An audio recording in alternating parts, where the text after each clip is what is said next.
the gym, working out, and I'm like, just getting up from the floor. I can't talk anyway, as I can't talk when I'm out of breath. And she just stops me, and like my heart rate drops. I'm saying, talking to her for 30 minutes, almost every other day. Well, this is the materials that I scanned and sent you all about snorkeling. No action on this tonight, right? No action, but these were the formal packets that people that Did we they ever dropped by. find an author? There's some Yes. mystery as to who Yes. these We mysterious. found it kind of embedded on page 2. And then Lyle had been corresponding, and then Matt in our office had been corresponding with Cabell Marshall. Gotcha. Yeah. So we have. I was just curious. I figured it. I got the bottom of that, yeah. Yeah, but it wasn't readily I apparent. don't see those, like, Everyone is happy to be here. This is the best place around here. Oh, yeah. Needs to be in the mic. He's like, Yeah. okay. All right. I'm happy that possible place for it. Get it done. Yeah.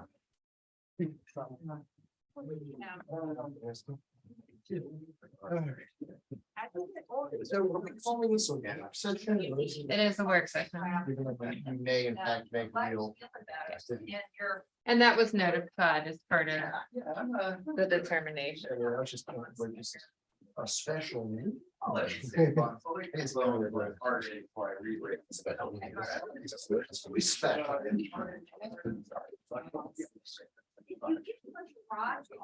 Oh, there are. That would be that. That is the packet that I sent you the scan last week, Oh, yeah. from You the did. lady, Cabell Marshall, concerning strip line. Which isn't specific to this evening, but some But mail you're that you here. received. Yeah. We should try to emailing this, like, we kept getting an email from. What looked like spam, but that's. Is that it? We got it, yeah. Okay. I got it. Yeah, I didn't know what that Smell was, around. so they tell us not to open things like that. No, I definitely paused, and, I was like, no, because my mom does that to me all the time, I get emails from UPS. Come on, can you just use your scanner at home? Yeah. It's not the, yeah. Okay, that makes sense, yeah. This is. Okay, that works, that's fine with me. I did print out a couple copies for you guys. So, I Yeah, Oh, my, the materials, but I can project print it yourself or? whenever. we need. Smart. This man's prepared. all the money that they don't even, they pay. I put it in the paper. I just got $3 in Staples, which means I cheaped out and didn't get enough. Oh, sorry about that. Yeah, usually our stuff works. You might be able to project it. Yeah, We're we're gonna gonna project it too. So you guys have 3 to share.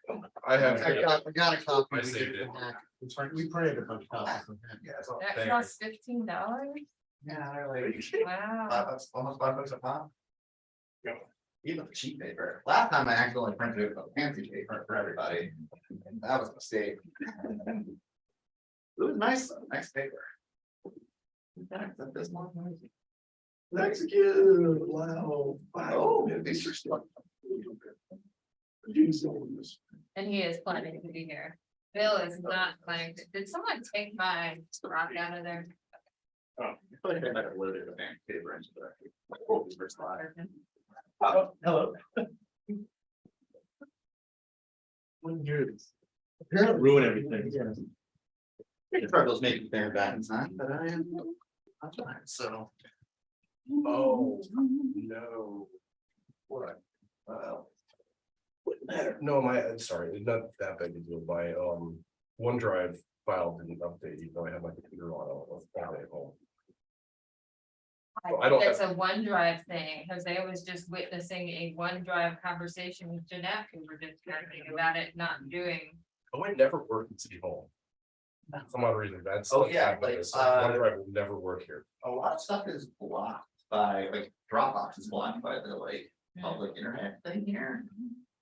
So I can never pull up my spreadsheets that once. But Drive works. Oh, does it? Well, Oh, my yeah, that makes version. sense. Yeah. Yeah, well, my version of Drive works. While we're waiting. We pay for this stuff. We're gonna do this. I have my computer on, charging. I go through this whole process every time we meet, so all my stuff loads. Who would do development? I can throw it down there, I'll put it in. Help me, sure. It's all. I'm good. I don't have pins and other things in my leg. Just remind that we need to get it out Yep, at the end. will do. Appreciate it. You don't have faith that we'll be out of here in 2 hours and your computer will last.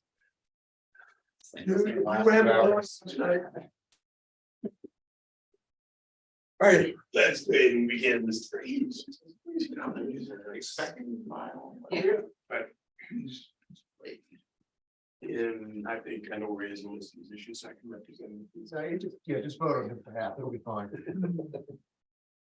Great, you want to give us some change? Just kind of give us. Sure, so. What we have. Is, in the document you all received in your packets. We have, basically just really 2 highlighted items, each one representing a new district. We have what we call the residential core neighborhood A district, which is, proposed as a base district as opposed to overlay. And then we have the overlay district, which is the core neighborhoods corridor overlay district. So those are the 2 sections we have before us. This evening, Missy, do you want to do logistics before we? Are you live? Yes, we are live. Communications is monitoring from, not in this room, but they are in this room too. Monitoring for us. And again, we are in this room because council chambers is being renovated based on the flood work, flood that occurred many weeks ago, and it's in a bit of shambles. And a lot of meetings have been kind of shifted around, so pretty much any meeting room is full right now, and so this isn't the most ideal necessarily if we were to have a big crowd, but at this point we don't. So we may end up with a virtual good crowd virtually. We're not taking, the commission's not going to be taking any verbal comments this evening, but if individuals who are in person would like to provide written comments, we can take those, and then individuals who are virtual or even individuals who are here can email comments to me. I will compile, you guys will have those tomorrow morning, and we will attach them to the minutes for this meeting. Otherwise, logistics are pretty similar to what they usually.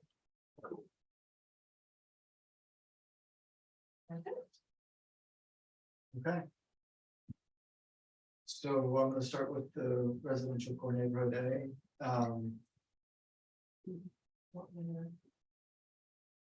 You pull that on screen.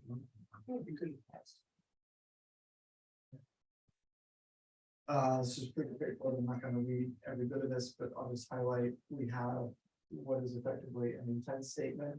So that would be added into section 2.2.1, that's the summary of district section.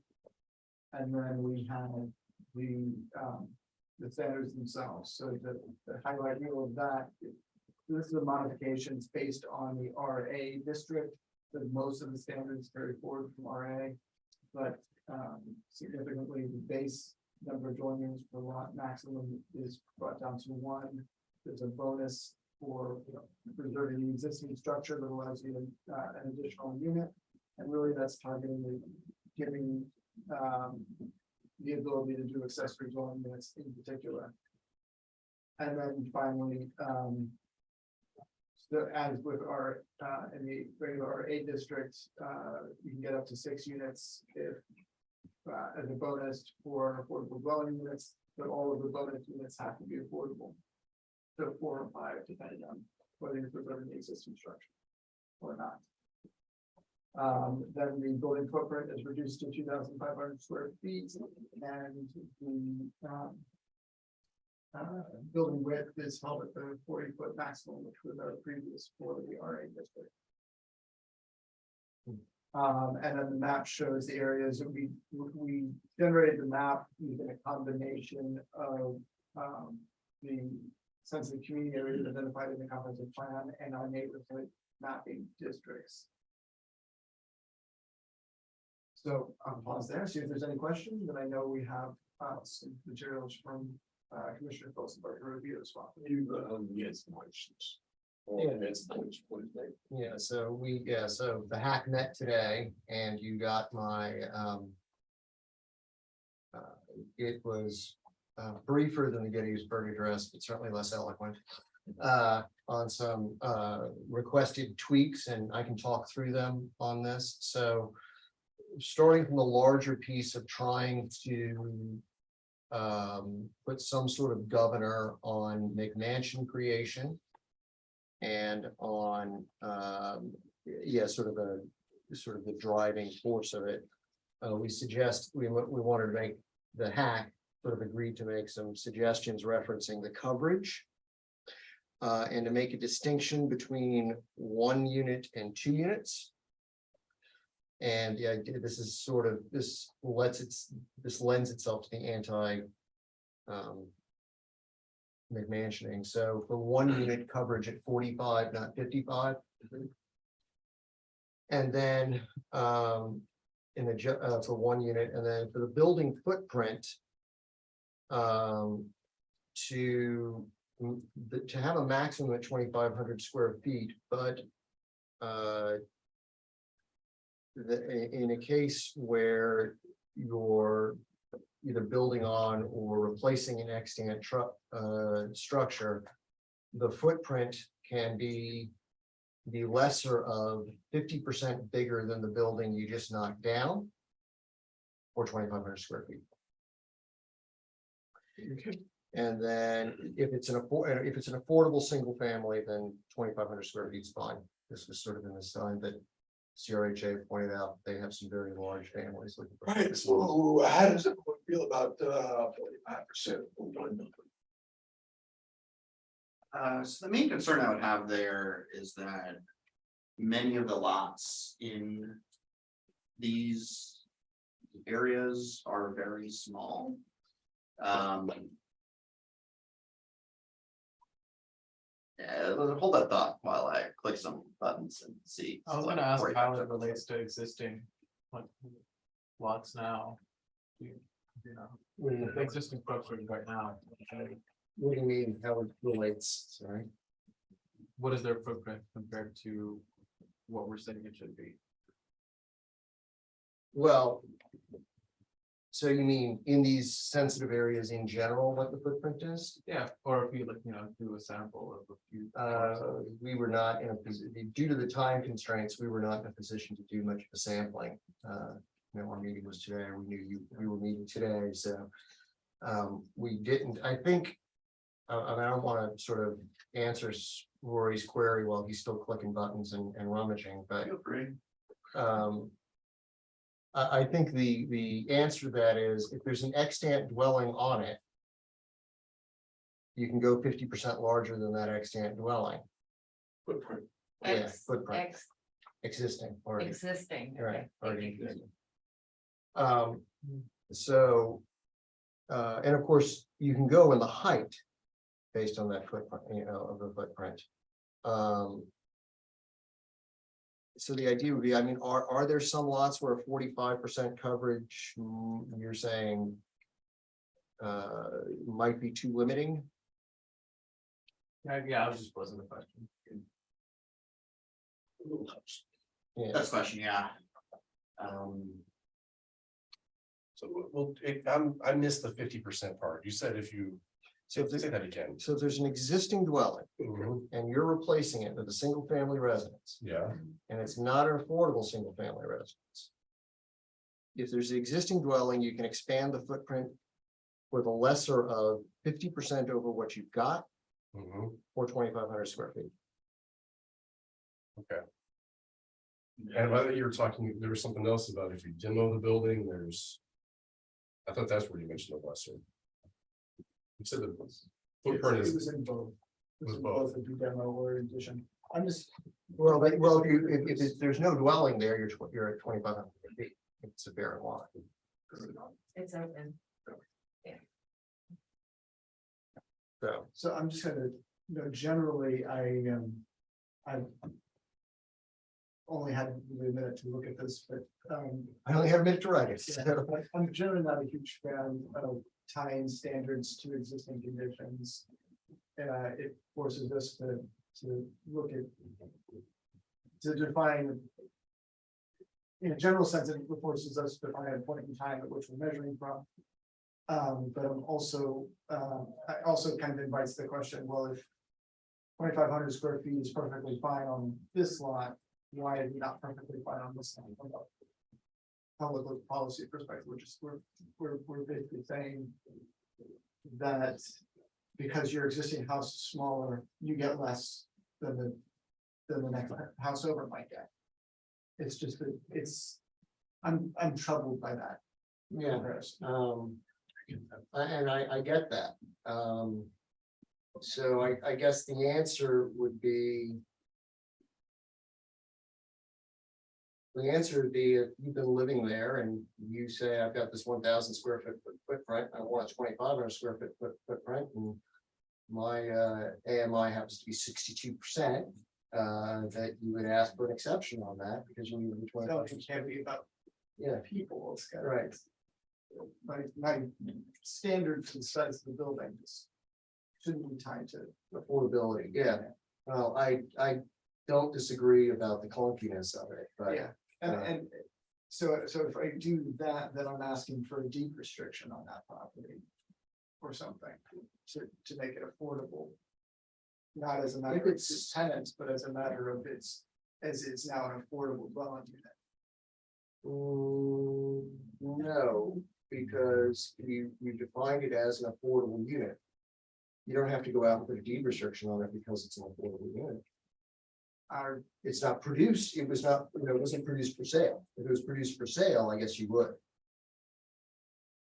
I would, yeah, but again, I don't want to tie the zoning back to the individual in the house, the household. That's there, I want to tie it back to. That if we're creating an exception to the zoning ordinance, it has to be in order to achieve some benefit that's tied to the use, and that use.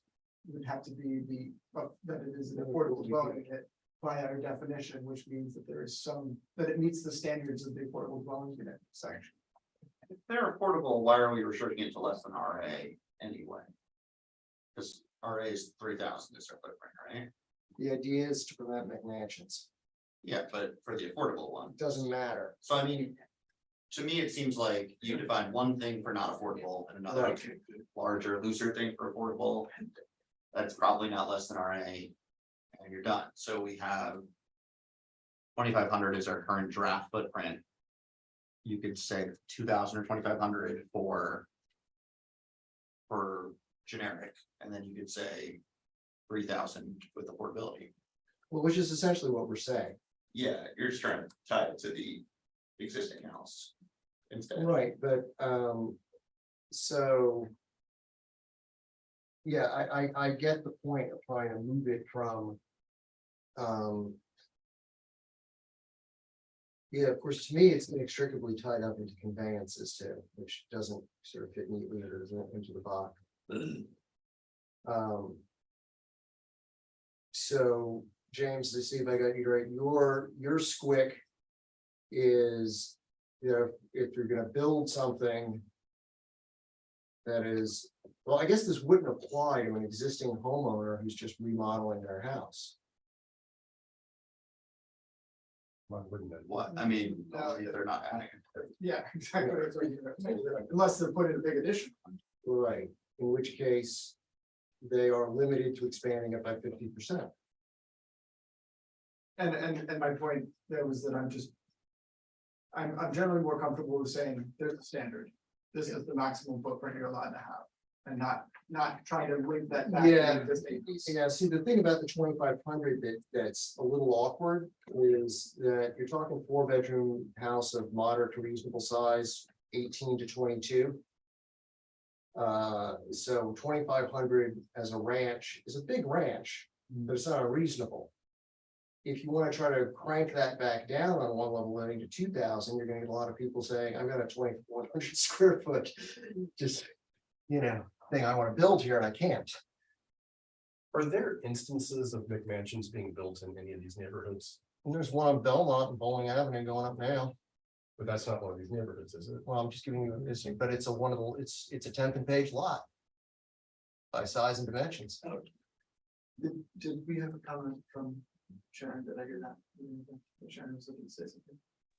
I am here if you want to hear from me, James.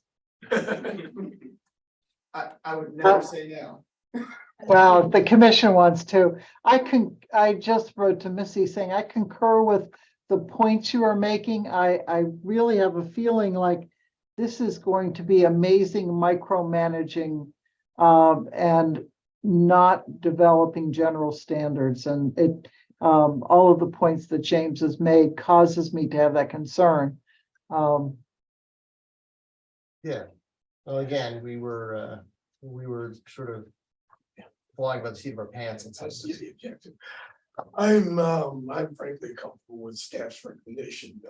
What does the rest of us think? I can see some justification for being looser with the standard for affordable units, like getting up to what RA allows. But I think I'm fine with the recommendation for staff for the general standard. what about the coverage issue for 1 versus 2? You're talking to 25, 15%. No, I'm talking about the coverage. 45 versus 55. 45 versus 55. Lyle's house would be able to be built. Actually, Ken, I just ran the math numbers on that. Sorry, Lyle. That was what I Lyle's house. immediately went to. But I'm thinking bunch of this on, a lot of the PHA houses wouldn't have been able to be built. Those are all very, very small lots. On purpose. Well, the PHA was the recommended. Sorry, Lyle, about 830 square feet. It's about a 2,550 square foot lot. Then again, building coverage counts, just the coverage counts other information uses like driveways, is that right? Oh, No, it's just buildings. Just buildings, all buildings. All covered. You couldn't put a second Lyle house, not there's room building, but Let's make sure, so we're all.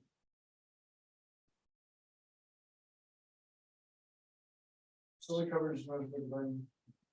Building coverage is measured by dividing the cumulative building footprint of all buildings and covered structures on the lot by the lot area. Structures. Yeah, so all structures.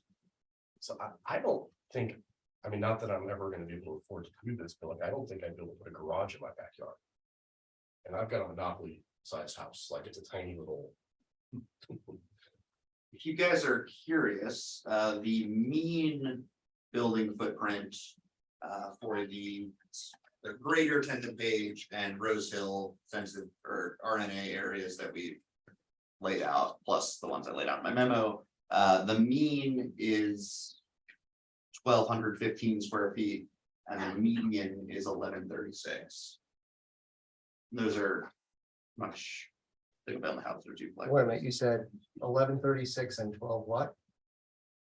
That's bigger than I 1215 thought. is the 1215? Yeah. So I mean, we're clustered pretty tight. Is that on the ground or square footage inside the building envelope? That is the footprint. At least as drawn Oh, on GIS, like the shape. That's the house, the structure. Yeah, do you want me to get the Thinking lots. lot sizes there? You want me to do that? Yeah. Sure. Do you have that all set up? You can just do that. All sorts of stuff.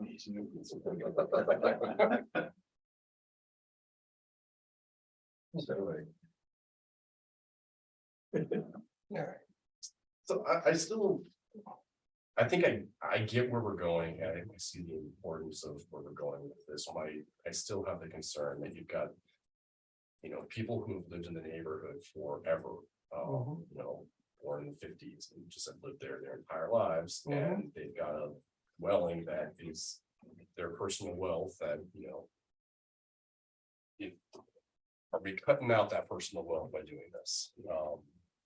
I've got a number of neighbors who have all done things that it's the case that we don't want to see, which is the family moves out of the city.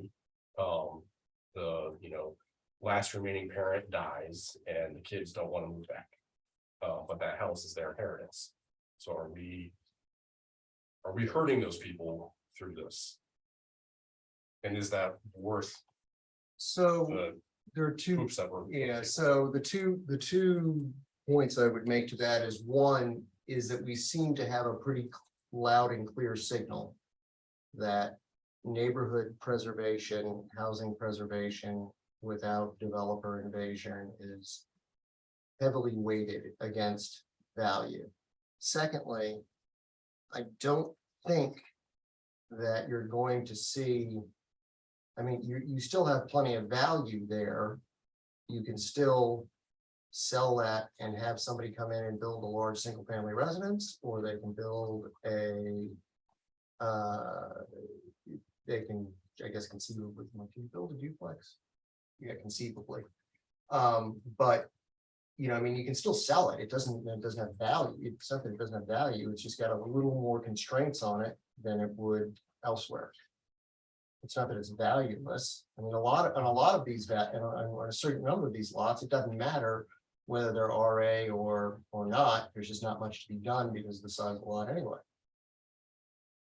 Less. And this is purely a question not meant to be leading at all. When you say that there is overwhelming support for preservation versus value.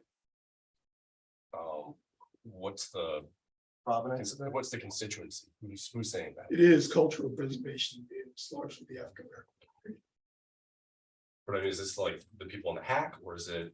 It's, yeah, I've Is heard it it. generally been? I've heard it about much. Yeah, I mean, this is Provenance is Joy Johnson and Emily Dreyfus. That group. No, I mean, Providence, that's the title of the group. Provenance, the origins of this. Yeah. Provenance, Sorry. sorry. So.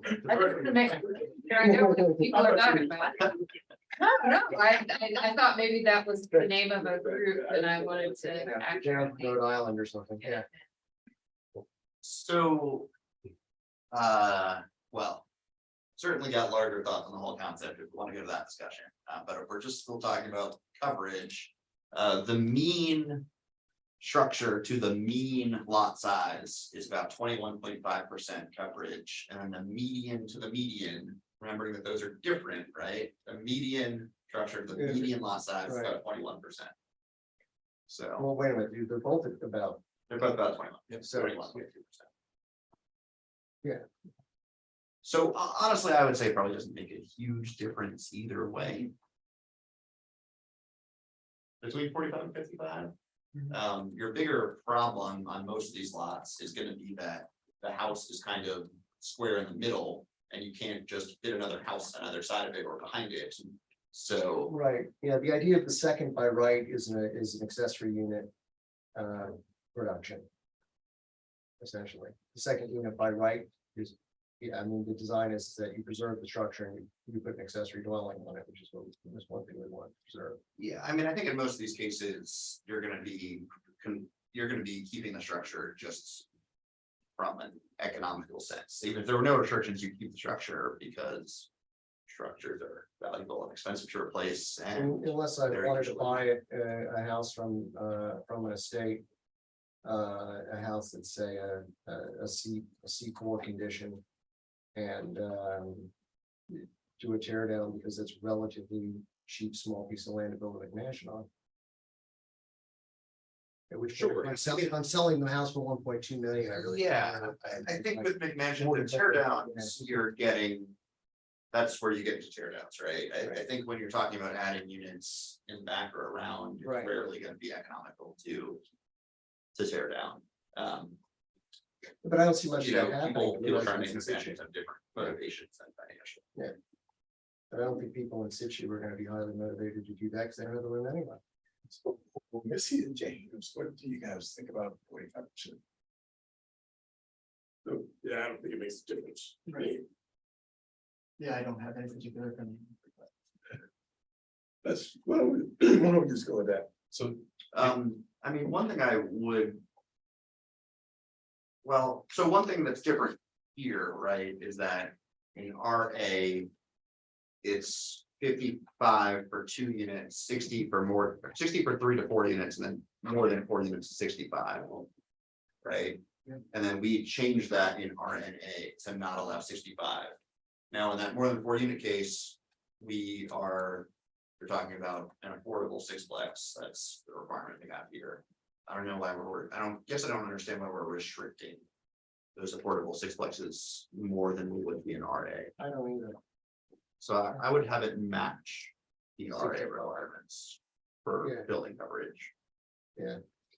So, what is the number? So the, That's on. Wait, number, So what is the number? it's 65% for more than 40. so we do 45 45, for more than 4 units. more Yeah. than 2 is what we're saying in RN. Yeah, so you have up to 2 units, 3 to 4 units, and more than 4 units instead of up to 2 units and more than 2 units. So we're capping 2 units at 45%? Yeah. All right, 1 unit 45, 2 units 55. More than 265. Okay, so the only proposition. Okay. 45, 55, 65. Correct. 145, 2, 55, More than 2. more than 2, I mean, yeah. And that's, and if there's more than 2, it's, we're getting an affordable unit out of it. So I'm talking about restoring what's in 3 there. And I mean, if you want to change 1 unit to 45, I don't think that's so crazy. No, yeah, well, so I'm saying we should match RA. That's. Wrong page. Is that not RA? Oh, it's not the page, but. So much Yeah, sorry. It's trying to match coverage here. That's what we just agreed to. Yeah, so now. Yeah, yeah, we agree. We're agreeing. Okay, We agreed, only your 1 unit is gonna be 45, okay, so we reached that. that's fine. We're on board on that. I think, okay, is that a consensus at this point? Yes. 45, 55, 65, 1, 2, Yes, 1, 2, and more than 2. Yes. 45, 50, yeah, fine. 45. Wait, sorry. All right, 1 unit 45, Uh-huh. 2 units 55, more than 2 units 65. Oh, interesting. So in RA, 3 or 4 units is 60. Yeah, I think we just match. So But yeah. I think If you wanna add- if we you wanna want to add make 1 1, unit 2. 45, we should add a 4th category. So 1 unit 45, 2 units 55, 3 to 4 units 60, more than 4 units 65. Well, I mean, if And you that- want to keep, I mean, if you want to keep pouring ingredients into the cocktail, that's okay. I mean, yeah.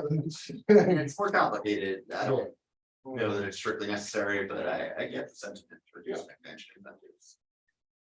What do we decide? Okay, I think well, what do we decide about to do about footprint? So we've got,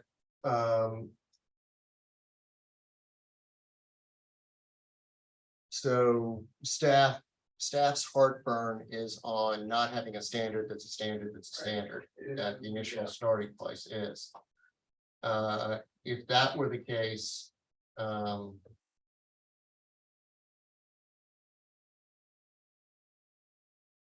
So one thing we could do with footprint. Is to make it smaller if it's 1 unit, perhaps. We don't do that elsewhere, but that would have the same. effect, yeah, so right?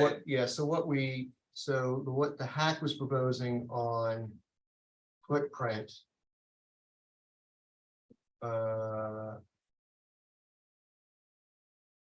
Yeah, so on 1 unit, yeah, we're only talking about 1 unit, everything over 2 units is 2 units and more, 2,500 anyway.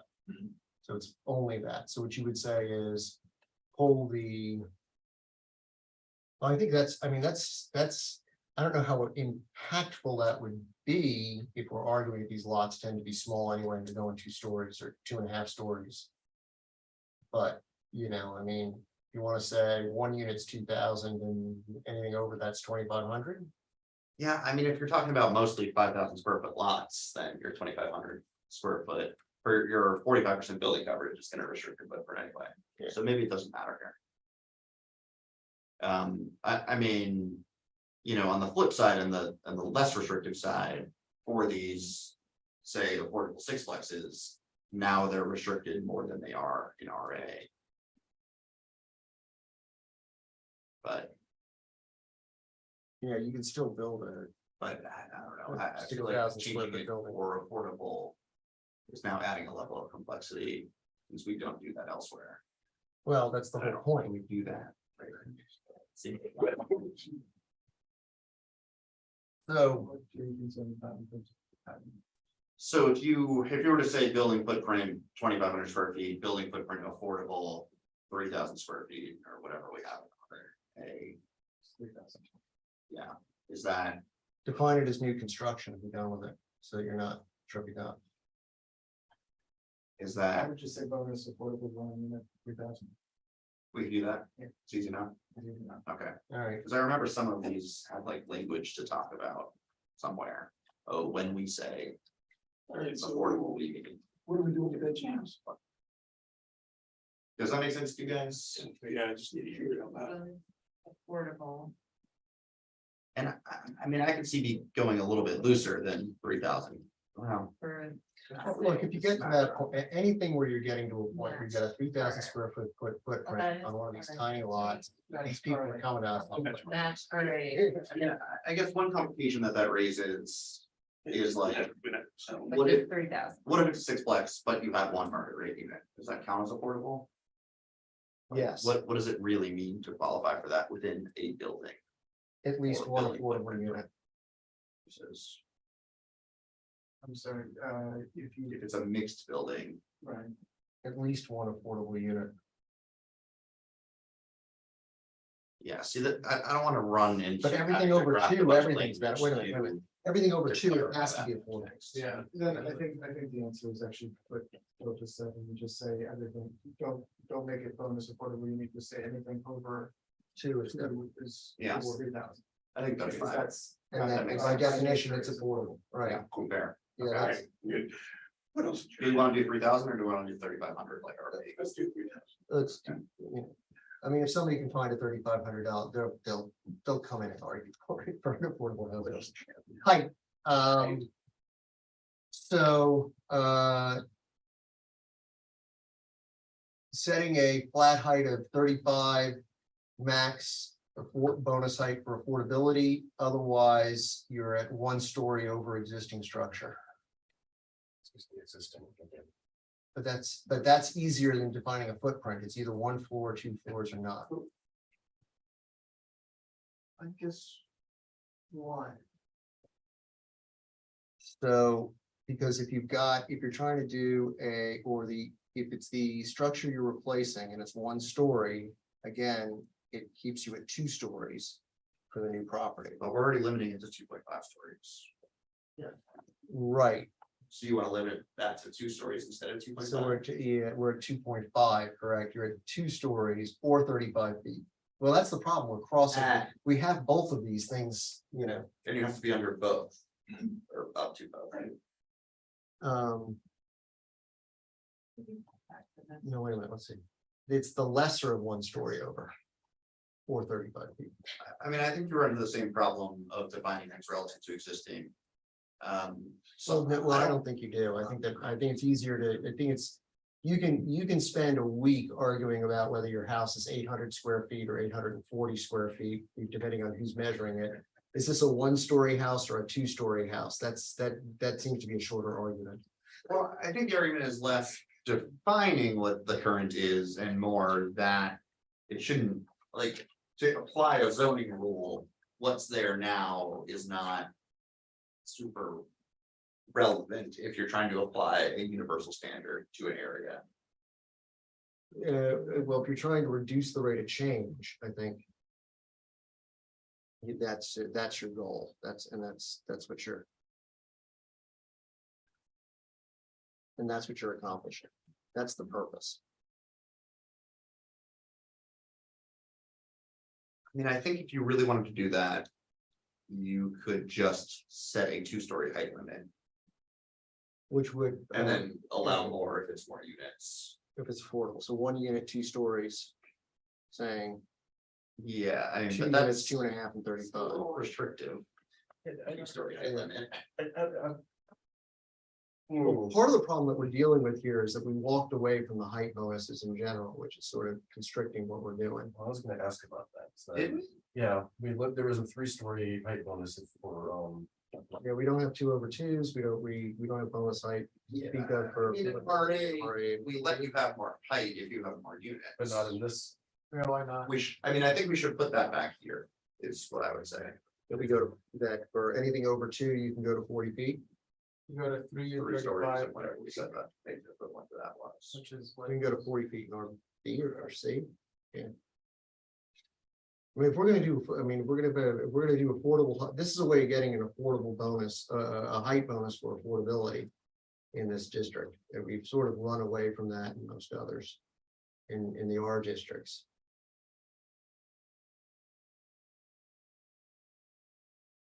So, I mean, I would pose that. That you can go to, 3 and 40 if they're over 2.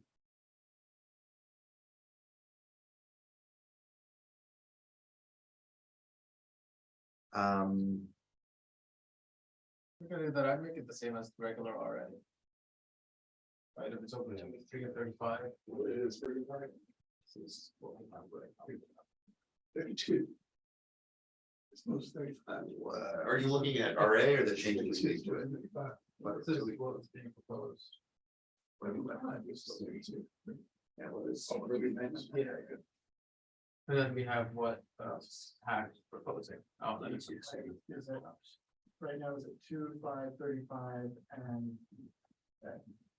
One unit, here's what our current RA says, 1 unit, your current recommendation, 1 unit is 2.5 stories at 35 feet. More than 1 unit is 3 stories at 40 feet. But why don't we, Yeah. so why don't we apply at least that? Yeah, I think that is fine and acts because of the affordability requirement for more than 2 units, it acts as a bonus for affordability. Right, And then we're applying more consistent standards, it's gonna make our lives. that's fine. So what we're saying is. Are we going 1 unit? Are we gonna match or are we gonna be more restrictive on the 1 unit? 1 unit, 2 and 32? No, we should match it. More restrictive than 2.5 stories seems a A little. little restrictive. The more that it matches Okay. RA, the better. All right, so 2 plus at 3 and 40 is what you're suggesting. Give it to us again. So it matches RA, 1 unit is 2.5, 35. 2 or more is 3 and 40. Yeah, 3 to 40. All right, You go with that? Okay, that makes me, go back to. all right, so all right, so that's on. So let's wrap this back up to where we started, where we are and where we're going here, so. I guess we're at 6,000 square foot lot size, doesn't make sense, whatever, none of that makes sense to me at all, but in R and R here, the pond, we're at 6,000. Suggest 2,500 here. I mean, in most cases, I mean, you can still do sublots, right? In most cases, you're not gonna be able to subdivide because of the frontage requirements anyway, so the square footage requirements, everyone's hyper focusing on that all the time, but. It really don't matter that much because your frontage is what's really limiting in almost every case. Except unless you have a back alley already, which is like a handful of corner lots in Belmont. Or A lot of Belmont. and a few intended page. A lot of Belmont lots. It's actually, they're.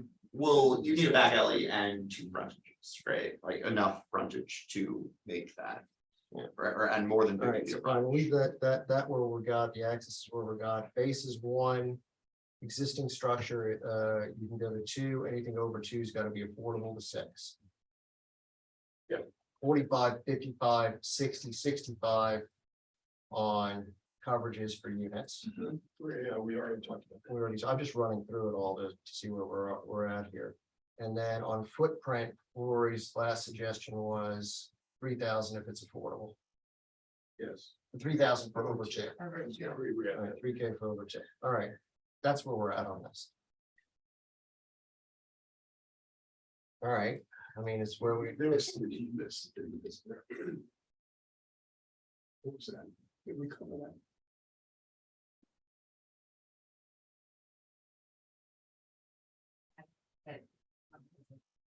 We just matched everything. Yeah, great. Look at that.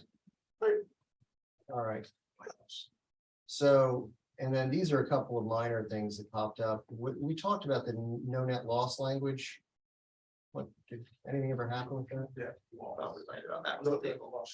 No, so, Sharon, this would be, item that we've talked about. So we did come back, Sharon did some additional research on this concept of no net loss. This is the concept of saying that, the number of units, that you cannot further reduce the number of units on the property.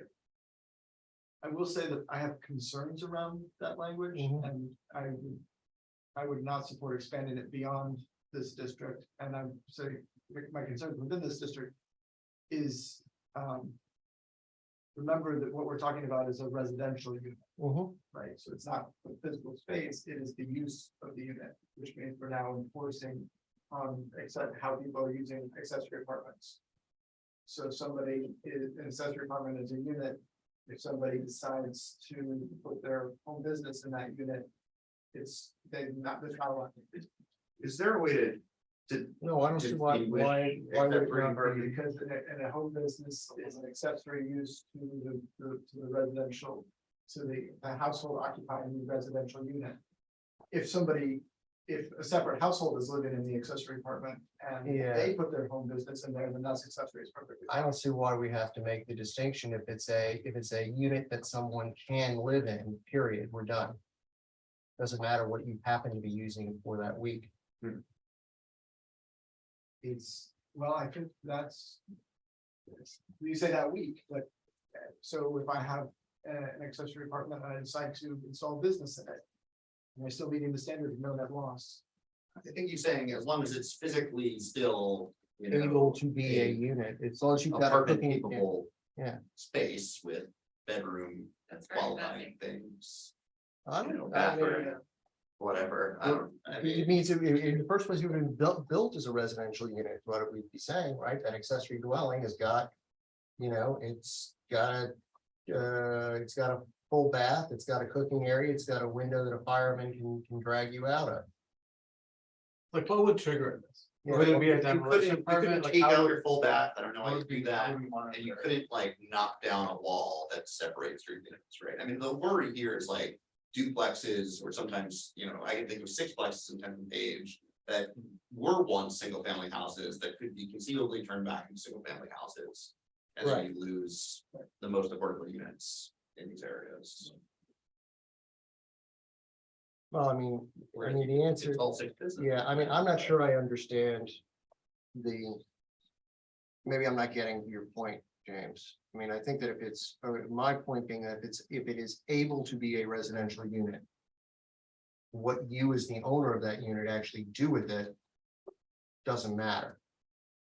If you want to buy a triplex and it's your house and you only want to occupy one of the units and the other two you're gonna, run paintball tournaments in, I guess it is what it is. But that's the individual land. Defeated the purpose of the. It's the, Well, Yeah. yes, but the person who would go in there to buy a triplex would have one residential unit in there would be, recombining. It removes the incentive as someone who wants a big house to go buy a few units and combine them all at least, because now they still have to be separate. Can we see the language you guys have talked about? We haven't gotten to a point of language. Oh, okay. So, I can tell you where we would put it. What we talked about is determining that this was something that we could potentially do. I don't know, Sharon, do you want to speak at that point? Yes, I think what James has said is correct, is that we determined that it was possible to do this and not be inconsistent with state law. But the implementation of it may not make sense or may not be a good idea. So that's where we left it. Do you have any examples of other localities that have done it that I could take a look at? I potentially? do not know. James may, but I do not. I don't either. Just to throw out an anecdote, I do know about these two families, that I have worked with that have, they bought a duplex to start out with, and as their family grew. And the plan, the intention was that the family grew, they'd eventually take over the unit. And they, one did that, one is planning to do that. Leave the kitchen intact, they're fine.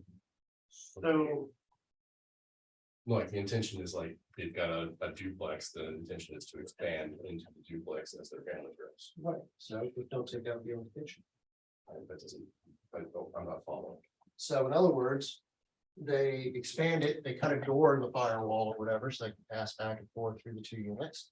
Whatever, I mean, they find some way to, and there's a kitchen there that still exists. No net loss. You don't have. Just an anecdote. Yeah. Let's focus on legal methods with addressing.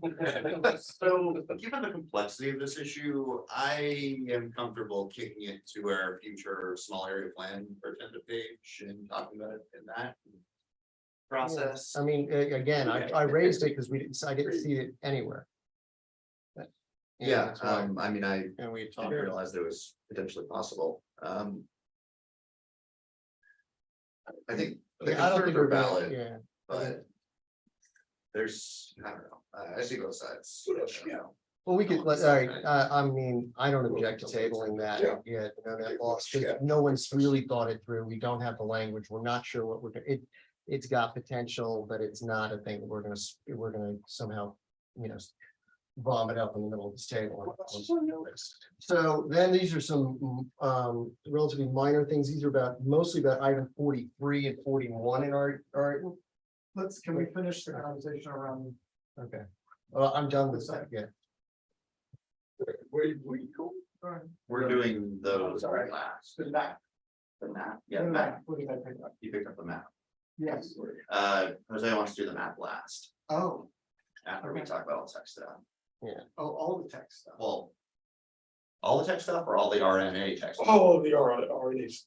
So Okay, so that's what I was getting at. If we're done with the Yeah. text of RNA, then. Minor typo thing, the second page of, the RNA still says RA at the top. Yeah, I do have a couple of other things that the hack pointed out about, unit,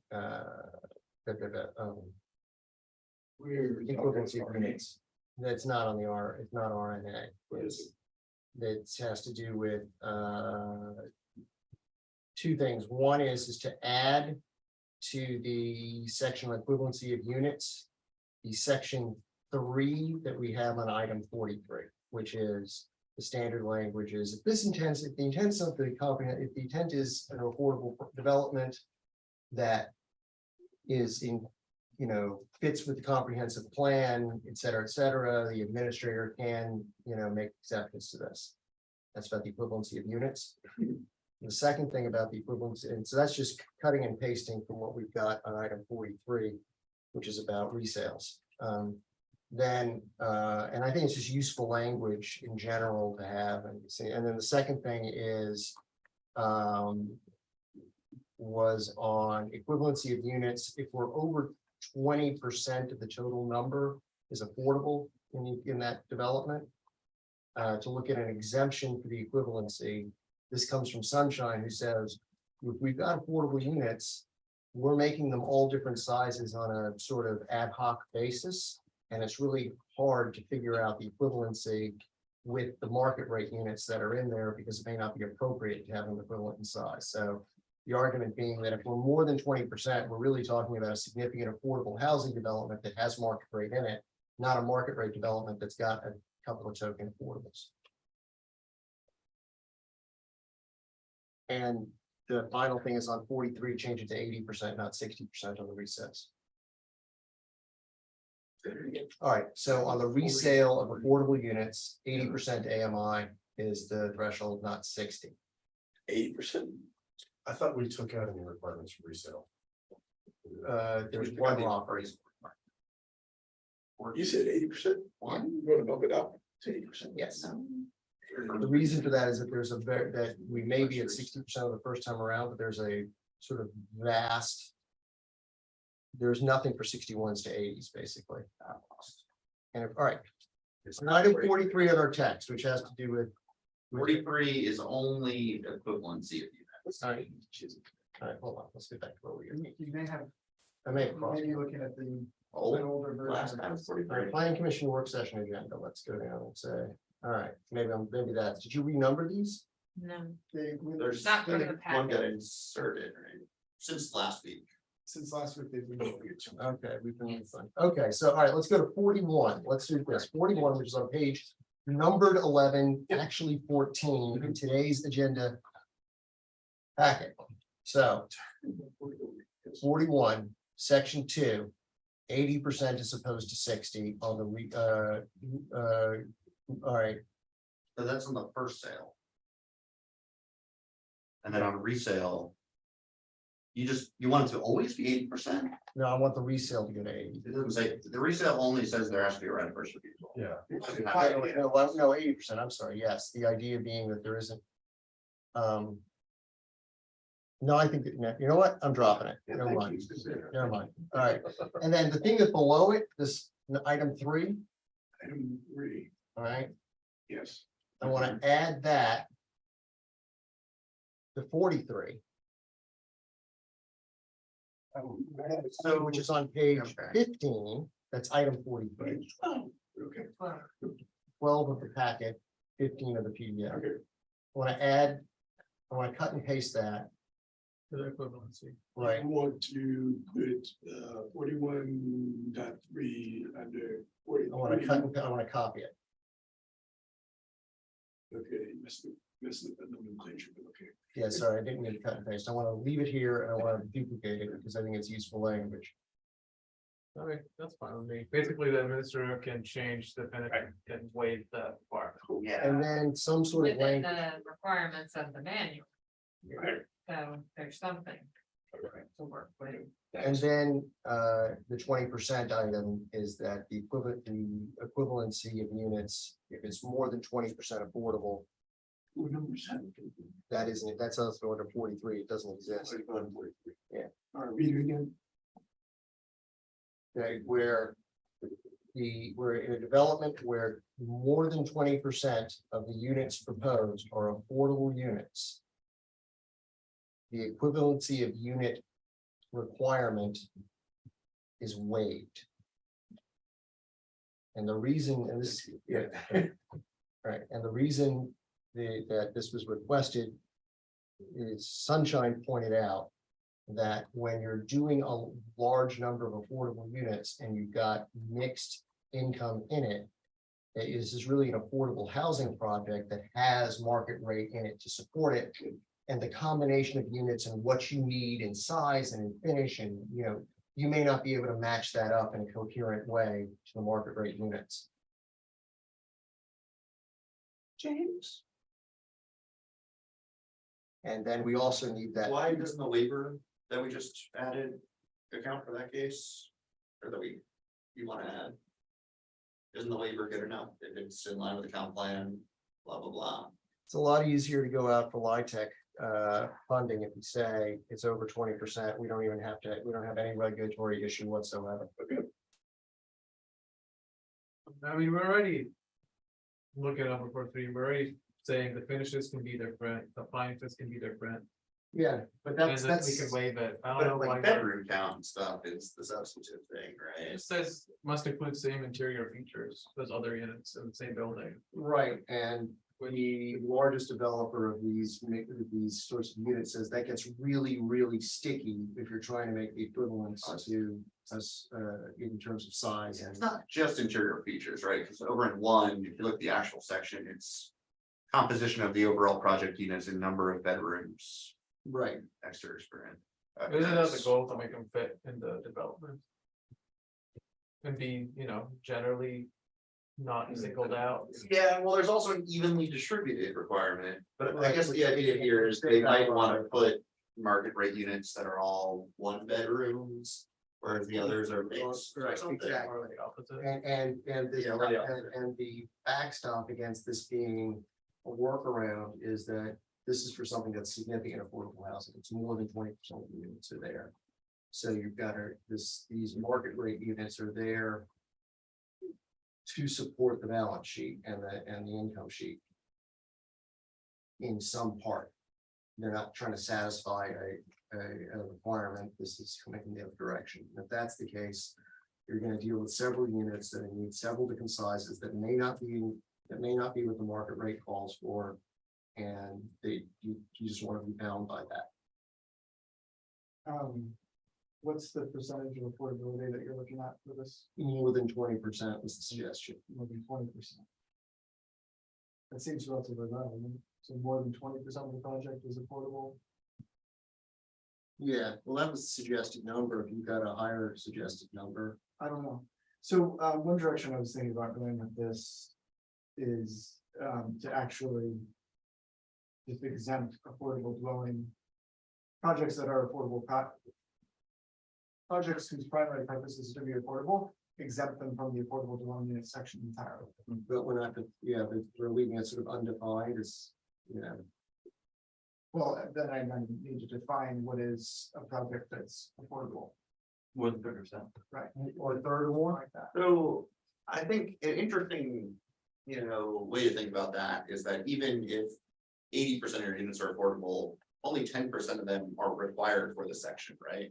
So as long as those are mixed in, the others may happen to be live tech units. Well, this is the other way I was thinking about it, yeah, that these standards really ought to only apply to the required affordable dwelling. Well, Yeah, but I mean, do we get, required over like qualified, getting you a bonus of some kind. Right, If exactly. you just happen to be doing an affordable unit, you should be able to do Yeah. whatever you want. Right, Because- exactly.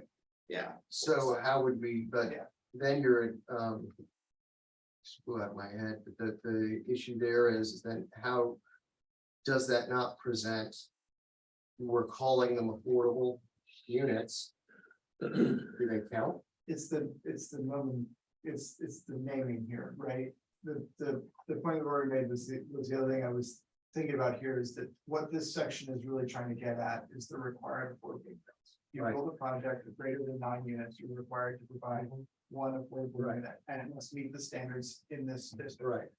If you're building a project of 10 affordable units, a 100% affordable unit project, That's theoretically, only one of those need to meet the requirements of this section. The rest of them are just affordable units. I differentiate by saying capital A versus lowercase a. Right, but does that not get us into trouble if we're trying to count affordable units generated capital A? Depends on what we're counting for what purpose. Yeah. For zoning purposes, they're not required affordable dwelling units, but I mean, they're still live tech units, they're still restricted in whatever way. So what's the harm of picking a number like 30% and that's our threshold for what we're calling a development where none of this matters? Now, the only thing that comes to mind is the other issue that we're wrestling with, which is, I don't know if it's an issue, I'm just kind of going out loud here, but we were wrestling with that issue of somebody picking up the 2-story bonus, but just putting one affordable unit. Yeah.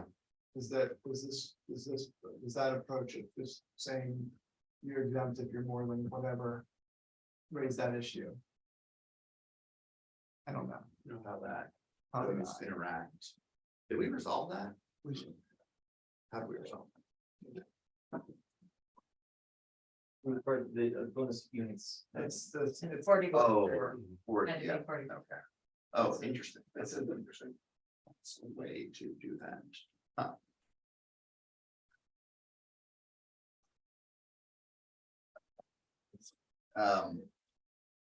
Okay, I mean, that's right, I guess, so.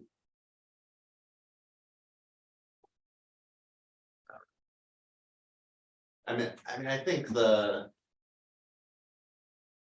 fact that only a fraction of your actual affordable units are capital A zoning affordable units seems to resolve that problem, but. Except that, again, you run into a issue of confusion and regulatory when you're going to look for the money. Yeah, If you just say, none of this applies, don't worry about it, if you're at 30, 30% is a good, I mean, a third is a good number. That means this is an affordable housing project, and we're not gonna have to wrestle with this at all. It's not proper procedure to phone a friend, get sunshine on the phone. That was the. Oh, you're just looking to land on a percentage. Well, at this point, yeah, I mean, that's sort of where we're at. To him, this is a serious issue because he says that this is not, we may think You it's think a number straightforward. better than 20% is better. Yeah, The number you were talking was 30. so the number that he was recommending was 20% or more. And this body feels that 30% is better, then 30% is better, and he can argue with city council why we got it wrong. is this something we could put in the manual? As a way to waive it automatically? Because I'm more comfortable with the ordinance. Having waivers in it. Darren, would you agree with that? Absolutely. The concern we have with putting waivers in the manual is that that is an improper delegation of legislative authority. Yeah. yeah, see, the other problem with your LIHTC situation is like, Thank you. are all of those gonna be deed restricted for 99 years? Or are 10% gonna be deed restricted for 99 years because it's required by zoning, and the others are deed restricted for LIHTC amounts of time? Which is 30 years, Yeah, my so- response to you is, let's take the win for those and move on. sure, but then do they qualify for that 30%? If they're not meeting affordable housing units required by this section? They don't meet the 99 years. Yeah, which is how we define affordable housing units in this section. That would, well, what you would require then is that if they would have to be able to extend it for 99 years to those units. I don't see how that's. To all 30%. Yeah, I don't see that's an issue. So They're gonna do it anyway. if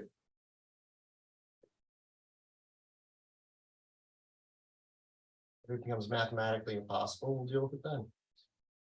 So in projects meeting 422 C1A term affordability for over 30% of units, they're exempt from Equivalency. from equivalency requirements. Read that again. For projects meeting the term of affordability standards in 4.2.2.C.1.A for over 30% of total units, equivalency standards do not apply. You can toss that under the equivalency section 422 That works for C1C. me. Works for me. Does that make sense? See if it works for Mo and James. Yeah, you wanna type that real quick? Because you said it. I don't remember what I said. No.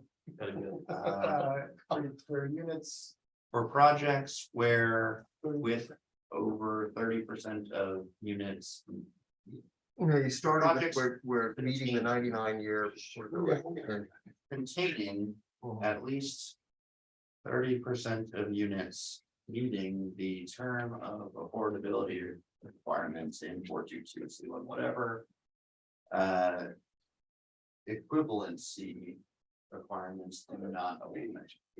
Right, cool. I don't think you wrote that into the email. It's in this. I wrote it to a note that. Does that make sense? I wrote it into a Google Doc. That's even better. No, we're not. Oh, yeah. Yeah. Does that make sense? I would. Do you want me to? I can- No, I'll email it. Just was that language seeking good?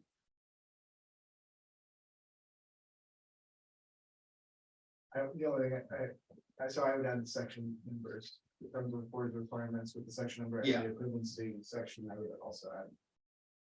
Well, this will be under the equivalency section as the last. Okay, Got it, got it. So, okay, so the equivalency requirements of this section do not apply. Yeah, okay, I can make that happen. All right, and everyone's okay with that cutting for that, like, Yeah. and then the additional thing on the administrative ban. Okay, I think that's all I got on this. And I thank you for your indulgence. We were on tight timeline. Carl, you had something. Oh, I do have a question. Does the shop front house still apply to RNA? That is different. So, yeah, we had- Is and I, We said that the use matrix is the same as. RA. That would be. No one has raised it. Yeah, we haven't talked any at all about use, actually, just that, It seems reasonable to me, I'm just, yeah, you can only do a shop front house if you get an SUP for commercial use, right? right. So, okay. just want to make sure is that we hadn't excluded it. No, I think that's fine, but it does raise, I mean, I don't know that there's any uses on the use table that we would want to exclude from this district. No, I think we would, other, yeah, if it's in. That you'd be. What else? I do have some stuff from the BAR meeting last night. I don't know if it's the appropriate place to insert it now, or if we're gonna just kick stuff to council. It's a minor things. Last words. They're minor,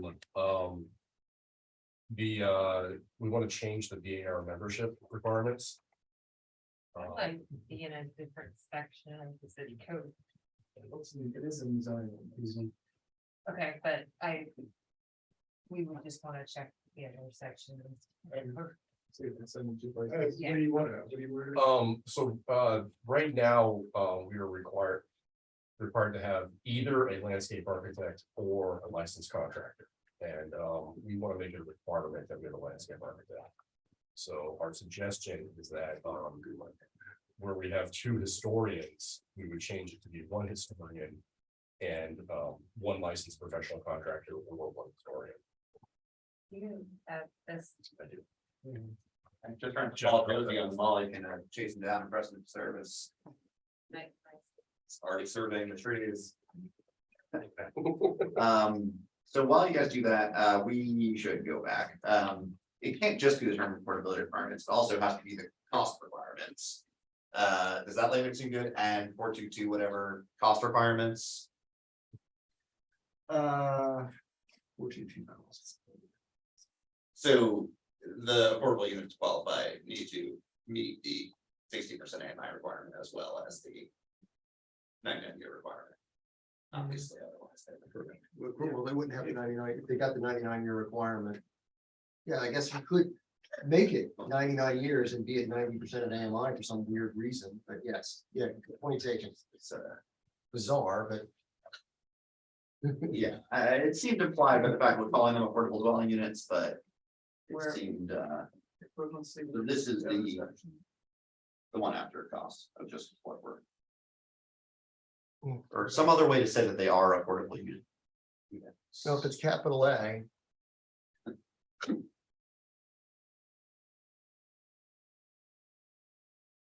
Oh, I see, I got you. I'm sorry, yes, I understand what you're saying. Yes, that's fine. Yeah, got it.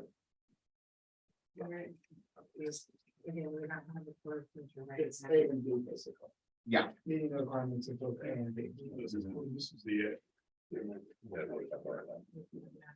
Right, what else, Carl? All right, so there's the BAR definition. And is there anything else? The current 6.5, you can do that, right? Yeah. Okay.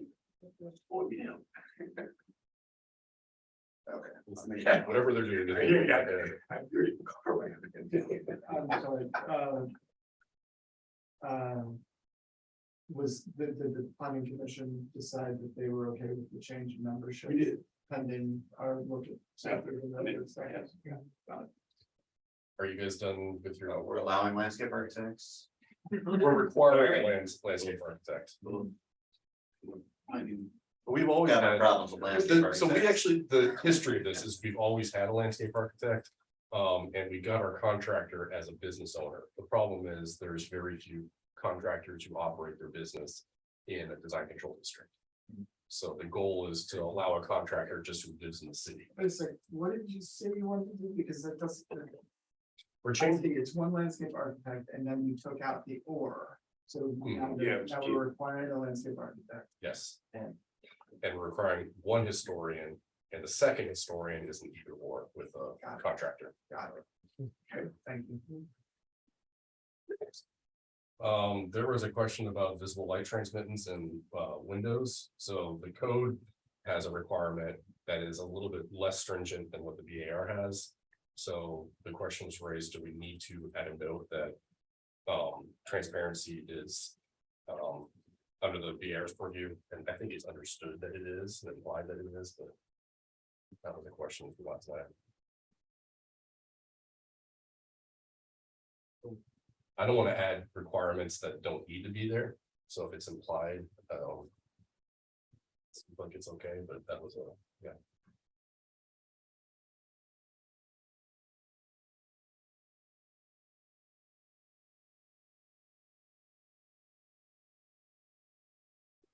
What? Yeah, I know. I'm He's thinking. thinking about it.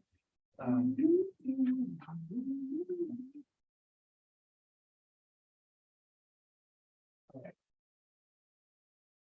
I mean, I think it's implied. I mean, there's a statement that always exists within zoning that where there's conflicting regulations, the stricter rules apply. And in this case, the BARs would be stricter rules. And since you're kind of the boss, I'm assuming that if it Yeah. becomes a conflict, that'll. We can ask you and. Probably go it up. I guess. Yes. Okay. The next one was just to add a line about has to do with when the BAR considers an appeal of the administrator. We reviewed the applications that the application had come before us in its first instance. We want to add without deference to the prior action of the administrator. That was something from Sherry, or Isn't that kind of repetitive? I don't know. Which is this? This is on the back, next page, other copy. Okay. I guess that's what I read. Did you email these? This. I just got I Jeff. just got a paper handed, so I emailed Jeff to give us something. As an application coming forward in the first instance, I mean, that's what I read that as saying. Yeah. I agree. That's. Fine, yeah, that's one. The next one, that's.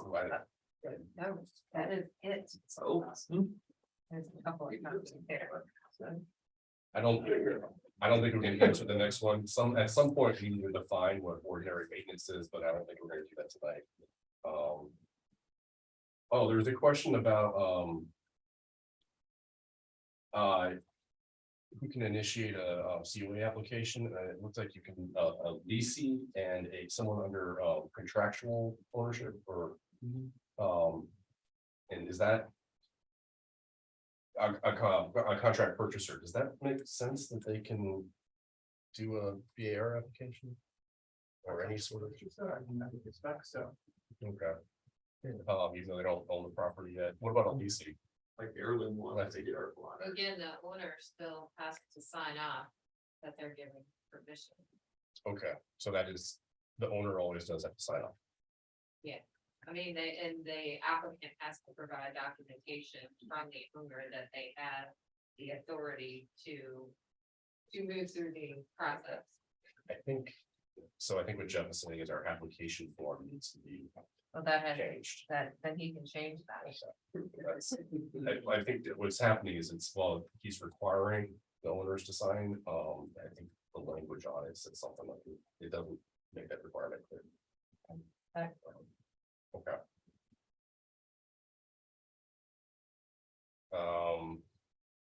No, the next one, someone asked if the excluding parking entrance with from the interview will encourage wider entrances.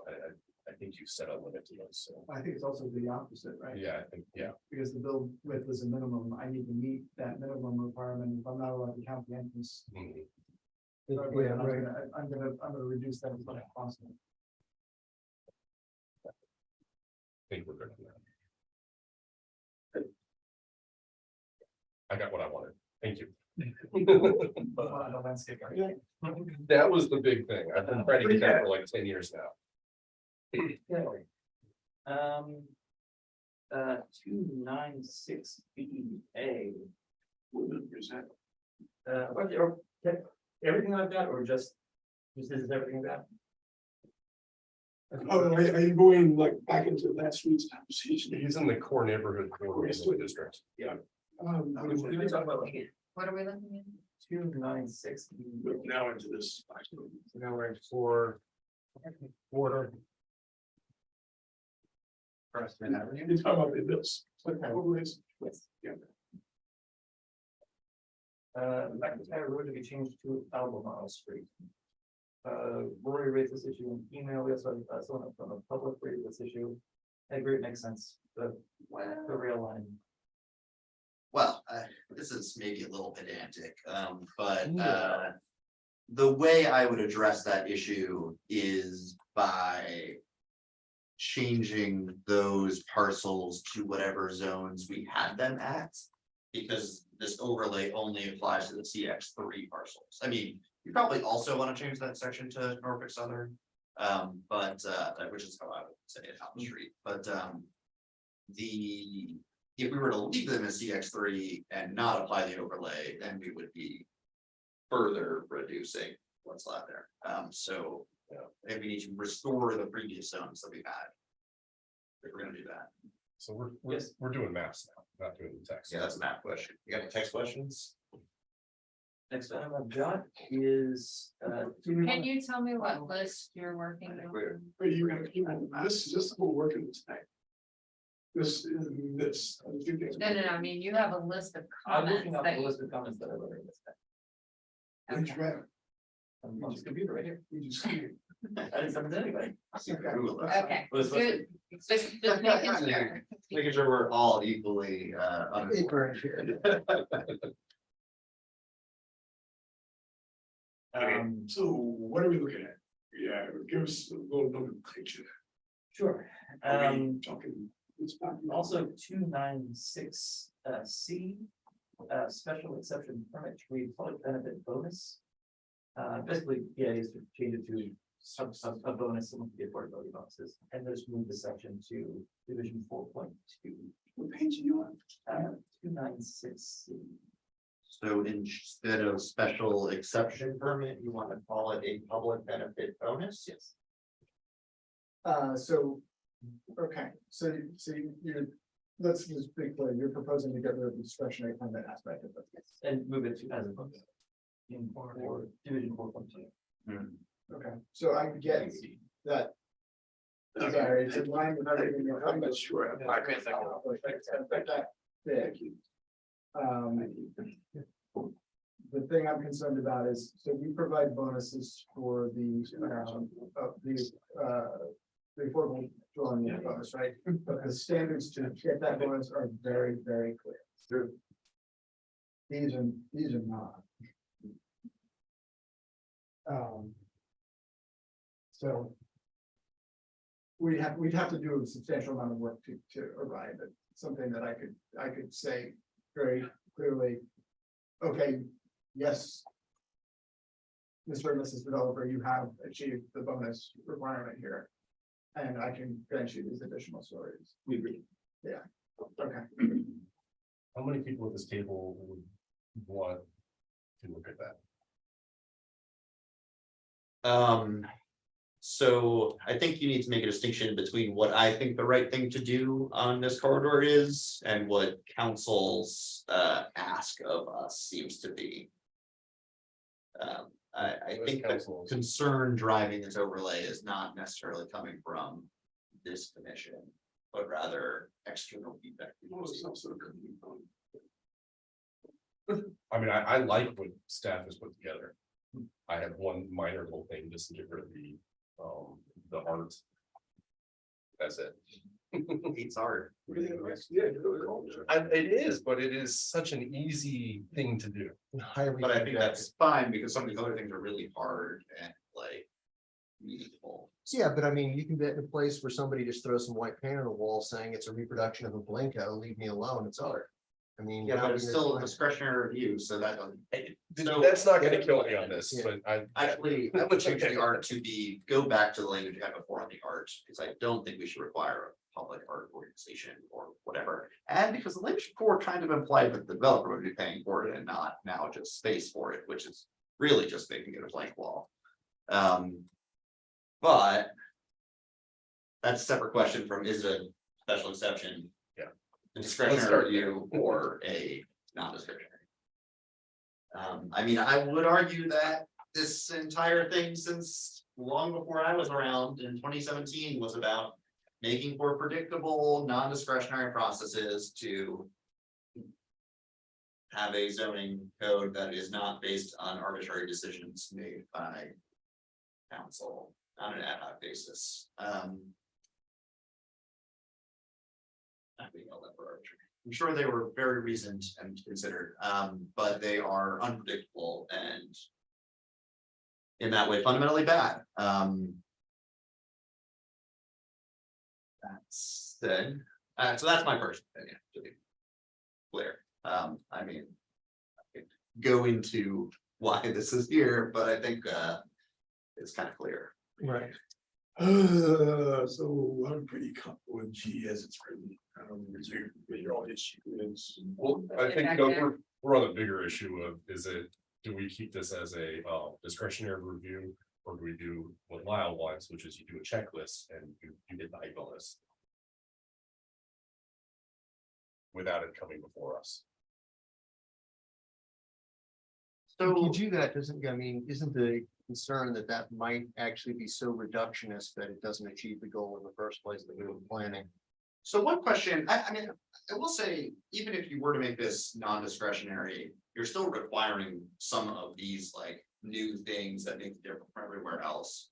And in that way, you're providing some of those community benefits that we're worried about losing on this corridor.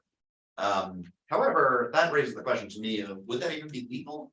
Do we have authority to incentivize affordable dwelling units? Do we have authority to incentivize affordable commercial space and community gardens? We have authority on land use period. That would be this. Yes. The way that this district has been put together is to have it within your general zoning authority. So I don't have that concern that this has to be described as some specific authority for incentivizing as opposed to a separate corridor that has attributes that are designed to create and achieve a certain atmosphere or aspect within those corridors. And So- support uses in adjoining parcels. So even if it weren't a special exception, like we could say you have to have 2 of these. And then you get it, and that would be fine. That's an interesting question. I think the answer is yes, you could do that. The concept here, and James, you're the original architect of part of this, is to provide some options that collectively will, when that those corridors are developed, would give you a mixture of various things. Including special exception, making this non-discretionary, but you have to do these things. So I don't disagree that you can do that. My concern is what I stated before. How do I measure? How do I measure it as in terms of sufficiency? Yeah, I get it. I just thought the conversation would be easier if I was told it was illegal, but The other thing I should add to this is by making it a special exception, it does encourage interaction with the landowners around them and adjoining neighborhoods, Mhm. which may be a good thing.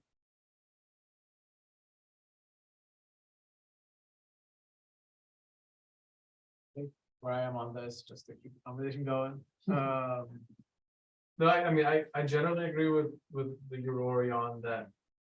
Clarity is important and that's the goal. And I feel like with each meeting, we're overcomplicating things, generally speaking.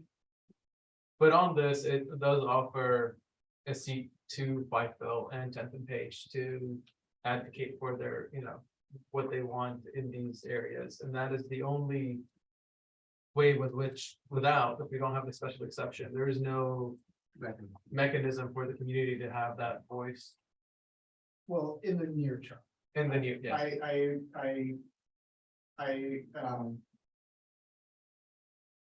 I agree with the sentiment that was expressed in one of the messages we got on this, that I think we can accomplish this and more through how we might approach the small area plan and do it in a way that makes the city more of an equal partner in the conversation or in the implementation. I mean, the same thing can, I don't want to bring back the original, Carl's point earlier today is how do we approach the anti-displacement zones and like now or small area plan? And if our direction is to put something in now and then come back to it after. That's what we've been hearing from others, then that's fine with me. When we have a small area plan and we have the new zone that we want to implement, we just swap them out. Yeah, if we say we can work, small area plans to create a real long-term plan that is not discretionary review based. Though, I mean, I will say some of what I've heard from council is that they want discretionary review for these bigger areas. No, let's tell them what we think and then they can decide what they want to do with it. What? Some of them anyway, yeah, sure. They don't like what we suggest, they can change, let's tell them what we think. Sorry, we're not talking about Christmas lights.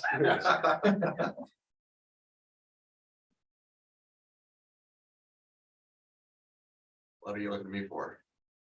I'm looking to you to, what do we think? I mean, I said what I think. What do you think? I'm pretty comfortable with what we got here as is.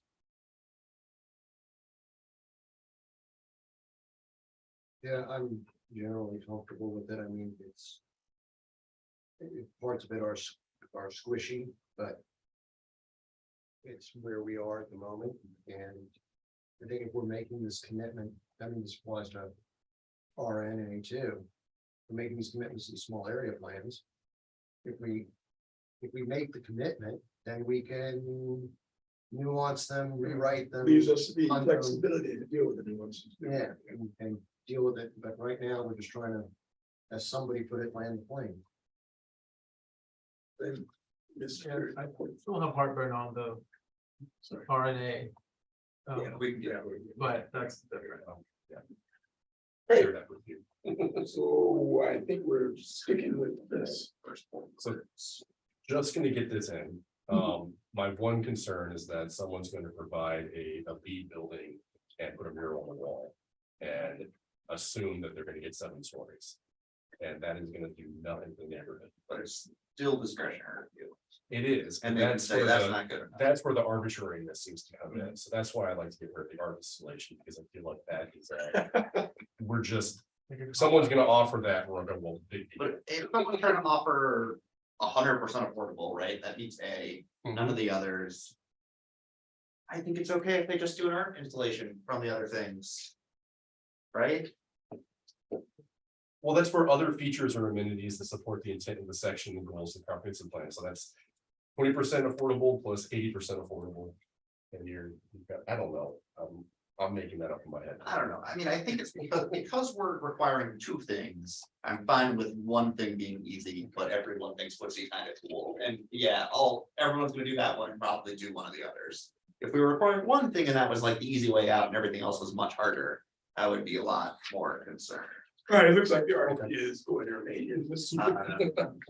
Yeah, so my suggestion is to take out the first forward, space to allow for, just a local art installation. So they need to make that art installation happen one way or the other. They can't just say, oh, I provided a blank wall and no one painted on it. I would argue for removing the commissioning or selection of said art to be left to a qualified local public art organization. Because the idea of qualified art connoisseurs specified in the law is a bit ridiculous to me, but. Well, but that does address the concern of someone painting a white square. Art in the eye of the beholder. You does it. If you make a hefty donation to the local public art organization, I might say that the white square is a beautiful statement piece on contemporary minimalism. Well, like. I don't think it's reasonable to judge what the art is, and I think if anyone wants to do that, it can be council when these special exception requests come along. Well, I think I also specifically wanted to not burden council with having to make that decision. Well, what about I'm assuming that if you're what about the coming and neighbors? saying, I'm gonna bring in art, you're gonna say. I also specifically set it up the reason I went for space is because it doesn't obligate the developer to figure out what the art's gonna be before they've even built the project, got the journal or any of those things. It's like, point to speak through that really quickly, right? Yeah, Fill the art installation. yeah. Oh, no. All right, we can leave it as space and the stupid organizations. I mean, even if we take out the art installation, it still can come up through goals of the comprehensive plan, I'm sure. It's gonna be, Probably something in that's there. gonna be a stretch. People are gonna say it's not good enough, right? Yeah, I think the more we talk about it, the more problematic it starts to become. Yeah. I think, We I think the art is talking fine. about it, it'll kill it. All right, let's go ahead and take out the art. Everybody good? Sorry.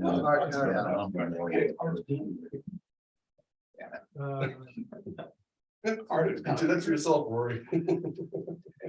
What else you got? Yeah, okay, we're ready to do the maps?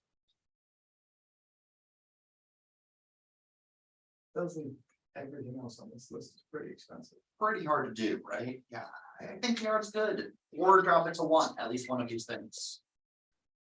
I mean, otherwise this is like But I crazy hard and a discretionary review. And then That was the there's point of each, no one's gonna do it. Each? item H. Other. Yeah, or they do the dedicated outdoor community space, which would probably be part of their outdoor amenity space anyways. And then they've got, you know, sustainable design, or they've got, We just. some commercial space built in there. With the building codes, you know, I guess we're not quite there yet. If they're doing a light tech project, definitely gonna have some sustainability. You have to do zero energy ready, or you can opt to do passive house for future credits on another project. Isn't green something, what is that, green communities? Improvising communities, and there's earthcraft. Okay, the final decision. I vote to keep art. I don't know why you all hate art. If we do keep art, I would want to take out the qualified local organization. And what would you replace that with? I don't think you need to replace it. Who's gonna be the judge of the art? It would ideally be the community through coming to the It would have. city council. Space them. If it's a big blank wall, people are gonna throw a bunch of tomatoes at it, rotten tomatoes, and it will become art. People will be mad at the developer for lying.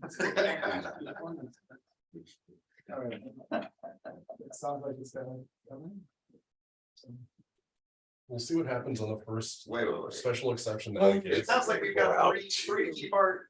No, we got Porter. Three to help me out here. I'm on the middle, in the middle. I don't know. I don't think the art's doing any harm. It's still discretionary review. All right, let's just go ahead and pick a vote. All in favor of taking the art out? Oh, crap. All opposed? Yeah,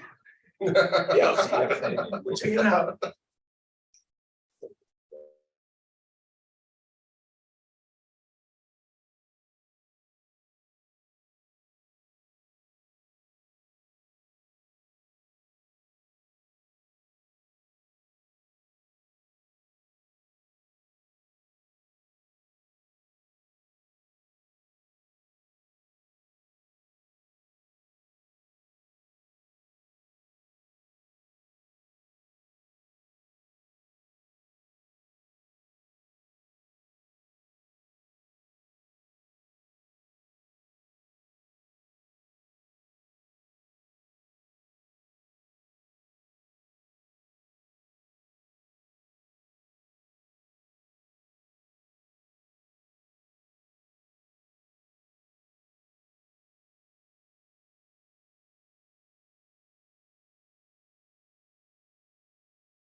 Now. This is your trivia. The Doritos inventor was buried in Doritos. Oh, I said buried in Dorito, Like, as though it was a place called Dorito, New Mexico. We back in business. like in a pile of Doritos, his coffin was filled with Doritos. They like poured Doritos into his coffin. I'm not sure I missed that. So, Corey, Oh, take us through right. that. All right, let's get. Make sure we're fully. Ladies and gentlemen, Oh, yeah. So what we want you to do is walk us through the maps. Let's not go parcel by parcel. Let's just go. You don't want to go through all 400. No, I don't want to go through parcel by parts. Yeah. But let's go through the major. Yeah. All right, before we start that, I just wanted to let our viewing audience know that no activity took place as part of the meeting while you could not see the meeting. We had our technical folks in here making things work, so you did not miss anything. We wanted to make sure that everyone was on the same page, so. Didn't miss any Starting business that. matters. but No, Riveting discussion of whether the founder of Doritos was buried in a pile of Doritos. It was a real loss, I think. You didn't get it. Okay. I'm just gonna start with the last one, the not RNA one, the poor neighborhoods overlay one. Since Lyle brought it up and we were already talking about those. There isn't actually a map on this one, but if you look at the packet, maybe. You're talking Preston. Yeah. So the request from the property owner was to end it at the Norfolk Southern railroad tracks on the east side. That was actually something I almost brought up last week and then found myself in a tizzy being concerned about photos disappearing. Didn't even say that. So I didn't even mention it. So basically your four parcels there, your five-ish parcels are. It's kind of the county building. Pretty much the county building going. Yeah, up to Random Row and the gas station. So on the north side, you have gas station, you have photos. On the south side, you have King Lumber / Random Row. You have Reeds and you have the cleaners, dry cleaners. So I think there's a strong argument to be made that by the way we're envisioning this overlay, these areas aren't really connected to the surrounding neighborhoods, the core neighborhoods, if you will, in the same way. On the south side, they're kind of islanded by the main line, Norfolk Southern, and the railroad spur that goes to Allied Concrete. And then on the other side of the spur, there's the city yard. And on the north side, that's just Parish Street up there, which is kind of all industrial stuff, at least for a ways. So we could consider putting it back to the way it was, which was CX8. There are big downside I see with that potentially. And that is that, with our overlay we just discussed, one of the things we wanted to see was like affordable space for grocery stores and stuff. And Reed's is kind of an anchor of the neighborhood. And I would hate to incentivize it, the family that owns it, to like sell it and redevelop without a replacement Reed's. And photos also. There's a near and dear to my heart. What do you see on this too? So I would say just remove it from this overlay, just put it back to what it was. Is the suggestion. Lyle, do you have anything to say about that? It was also your idea. Just Kevin Lynch, if you read Image of the City, which probably you should, but many people do for some reason, I feel like planning theory. He talks a lot about how they understand the shapes of the cities and talks about we call it railroad tracks as being a good way to understand the edges. There's an age condition. Yeah. In design language, and I those railroad tracks are already need an age condition. But. Yeah. One way to maybe square the circle, if we can think of a good way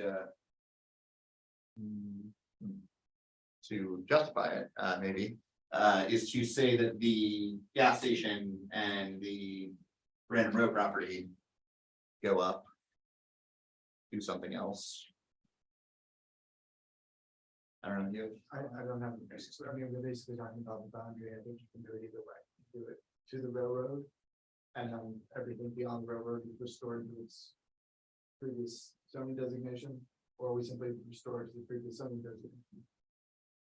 By the language here, the 6.5 doesn't matter, I guess I probably prefer that we move the boundary just for greater clarity. Move the boundary. Move the boundary in the text, in the text. Okay. yeah, but you can't do that and leave it CX3. No, and restore. Yeah. Um, Right. So what do you guys think? I'm good with that. Yeah, Yeah. so the railroad is the boundary. So then everything east of the boundary is 6.8? I hear you on reads and photos. I share your concern, but we don't know that they're gonna be there forever anyways. Yeah, I read it today too. Yeah, but those are both on the west side of the road. No, they're east. They're on the west side of the railroad spur, but Oh, not okay. the north Yeah, southern all right. main I line. didn't- So bridge. Yep, okay. Done. All right. I feel guilty about that one. Wow. Or photos can open on the mall. Anyway. Across the street. Yeah. All right, we're good on that? You good on that? You got to sale. Okay, all right, back to the start then. We wanna project these or put them on the screen for the public somehow. So quick overview, well, I could talk about RNA as an abstract concept, which I think might be a discussion we could have. To be honest, I'm kind of uncomfortable with RNA as a concept. I understand the reasoning behind doing it. I worry that it's not going to have the impacts that we hope. I think, you know, the strategy in 1991 did not work and arguably made things worse. And I think this is in a sense continuing that strategy. And I think the greatest thing we can do for anti-displacement is to upzone all the other areas, which we are doing that at least. All that said, I think if we're gonna do it, we should do it in the right areas that we are talking about applying it to. And with that in mind, I've suggested some map edits. You'll recall way back when we adopted the comp plan, Commissioner Dowell also called out that the areas of the sensitive areas, the boundaries of the sensitive areas in the comp plan or the future land use map, in some cases didn't make a ton of sense and could be tweaked. Part of that is because they followed census block groups, which are fairly coarse in the city. So number one, call this greater 10th and Page. Essentially, it's the area of southeastern Venable that, in my mind, I don't want to get anyone mad at me. It's much closer to 10th and Page, one might say, than it is to much of Venable. In terms of the scale of the housing. The scale of the buildings, you know, the kind of, yeah, the historic nature of the neighborhood. I mean, there's just a big old undergrad area separating it from the rest of town. People, Also physically closer. people who live in that part of the town come to the 10th Page neighborhood meetings. Yeah. I don't know why the neighborhood associations are drawn that way. I don't want to get into that. So what are you doing? So in that, Page. if you go to the third page is my suggestion, third page, one more. Okay, one more. But it's basically the whole R2 or R1 SU and R2U, the top thing there. All that like hatched area, changing that from RA to RNA. So it's west of 11th Street, including Page Street.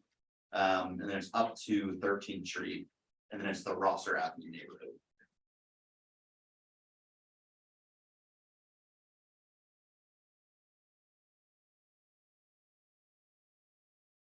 I think it makes sense. Yeah, if we're doing RNA, it makes sense, especially before coming to the meetings, 10th Page and they're part of that community. Yeah, they've answered that question. Yeah. Yeah, and I think, you know, when we talk about people like students moving into 10th and Page, like encroaching on historically non-student areas, kind of this area that we're talking about more than actual 10th and Page by the neighborhood boundaries. as MDS defines it. So hopefully by building more student housing, we will pull them back out. I have a question, a couple items. I live in this area, so I'm not going to vote on this item. I have done some, Here, we're getting down up here. yeah, I've talked to some of my neighbors who live in this area and asked them like, hey, we're talking about this, is this what you want? Quoting my neighbor Bumblebee, my property value is mine, don't take it. Everyone has said, no, they don't want this.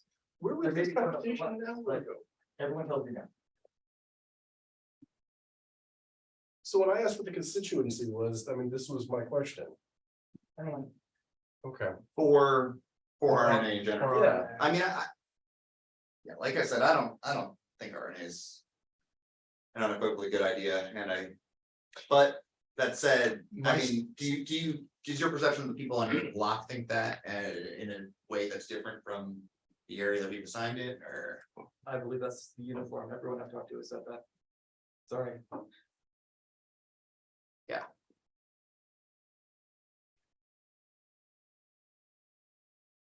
The people I've talked to are mostly just scared of, I'm not scared, uncomfortable with the whole zoning code rewrite in general, because it's new and different and scary, and You know, I hear the idea of, oh, someone could put multiple units in there, next to our backyard. It's scary, but that's the same fear that the whole town's got. yeah, So what I might suggest is that we, to me, whether to do it or not, and what the boundaries are to do it are separate questions. And I think, maybe what we should do is do one and then the other. And if we decide, I think perhaps even we could recommend not to do it if we thought that was appropriate, but still could offer a fully baked version of it to council if they want to run with it anyway. Does that make sense? so. Yes, I would point out as a preamble to that, that the plural of anecdote is anecdotes, not data. The second piece that I would point out is that I am taking a leap of faith that I may be dead wrong about, and I may be terribly disappointed. I am viewing RNA as I don't want to say stopgap, but a zoning district that is designed to give us breathing space to do the small area plans and to provide that protection. And if we fall down on that job, we fall down on that job. But I just cannot see not providing something to do with the anti-displacement, even if it's not as highly geared as we would like. And frankly, I think we should have spent more time on this earlier, but we didn't. Yeah, I mean, I guess my biggest problem with it is that it seems like we're doing something to do something. And if the question is, will this actually stop displacement or flipping? No, Which I think is the biggest concern in this area, or will it even reduce it or mitigate it? I think my answer is probably no, because what we're seeing right now, people buying up houses for relatively cheap. Perhaps less than they would be worth with a good realtor who knew that they're worth. And then they are flipping them largely within the existing building envelope into well over median houses. And nothing we do here is going to prohibit that. Nothing is going to make that harder. The only thing it's doing is saying that if you're going to do that, you can also. but you're missing it isn't what's happening now. It's what's going to happen everywhere and the relative behavior post. Right. That this goes to your same issue of well, the best way to do this is to upzone everyone else around it, and in effect, we're doing that with a light touch.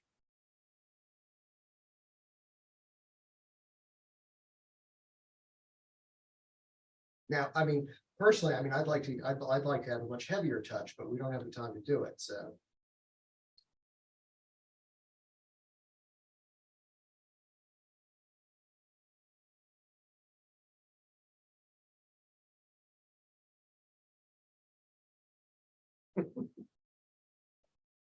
I would find it very difficult to put forward a zoning code with nothing addressing anti-displacement areas.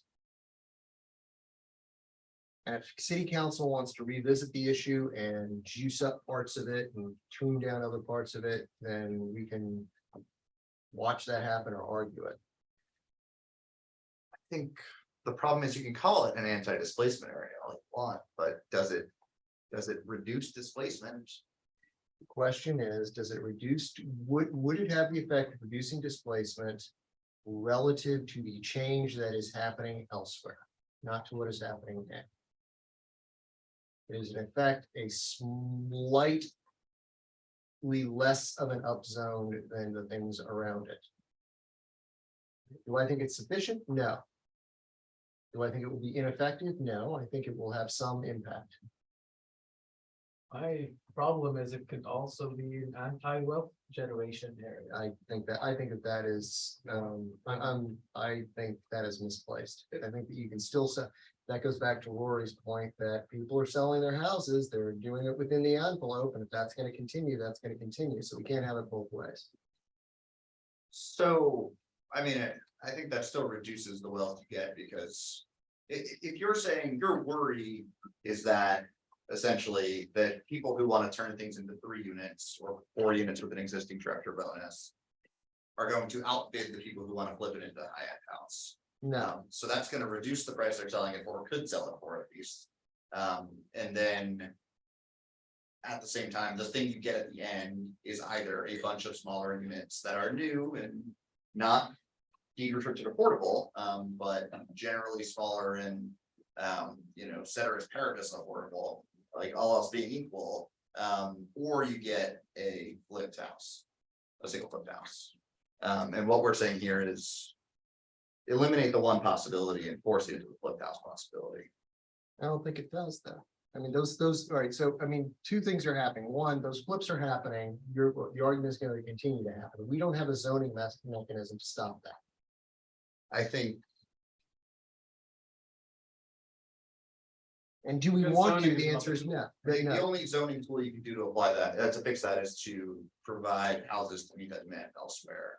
And then there are many non-zoning tools that you can use to Right. address that. So, and we're Which doing, we we're have doing some of the but not forming and we need to good. get to work on the ladder. We're doing some of the former, we need to get to work on the ladder.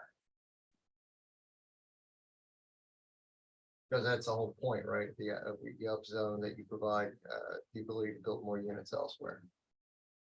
But again, I do not view this as the permanent solution. And it may even be, I don't want to call it token because it's not. Is it as robust as I want? No. Do I think that one should be, I don't want to say failure of this body in the process, because I'm sure there's more than one, is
I haven't at all I know is people that lost their modules.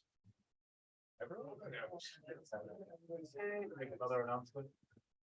We didn't talk about anything. Sure, yes, again, as we're addressing our technical issues, we did not talk business of the meeting. You really don't want to know what we've been. But it has nothing to do with zoning, so we're making sure that we're including our virtual audience. I think we're making Michael sad that we didn't appreciate his fun facts. I appreciate it.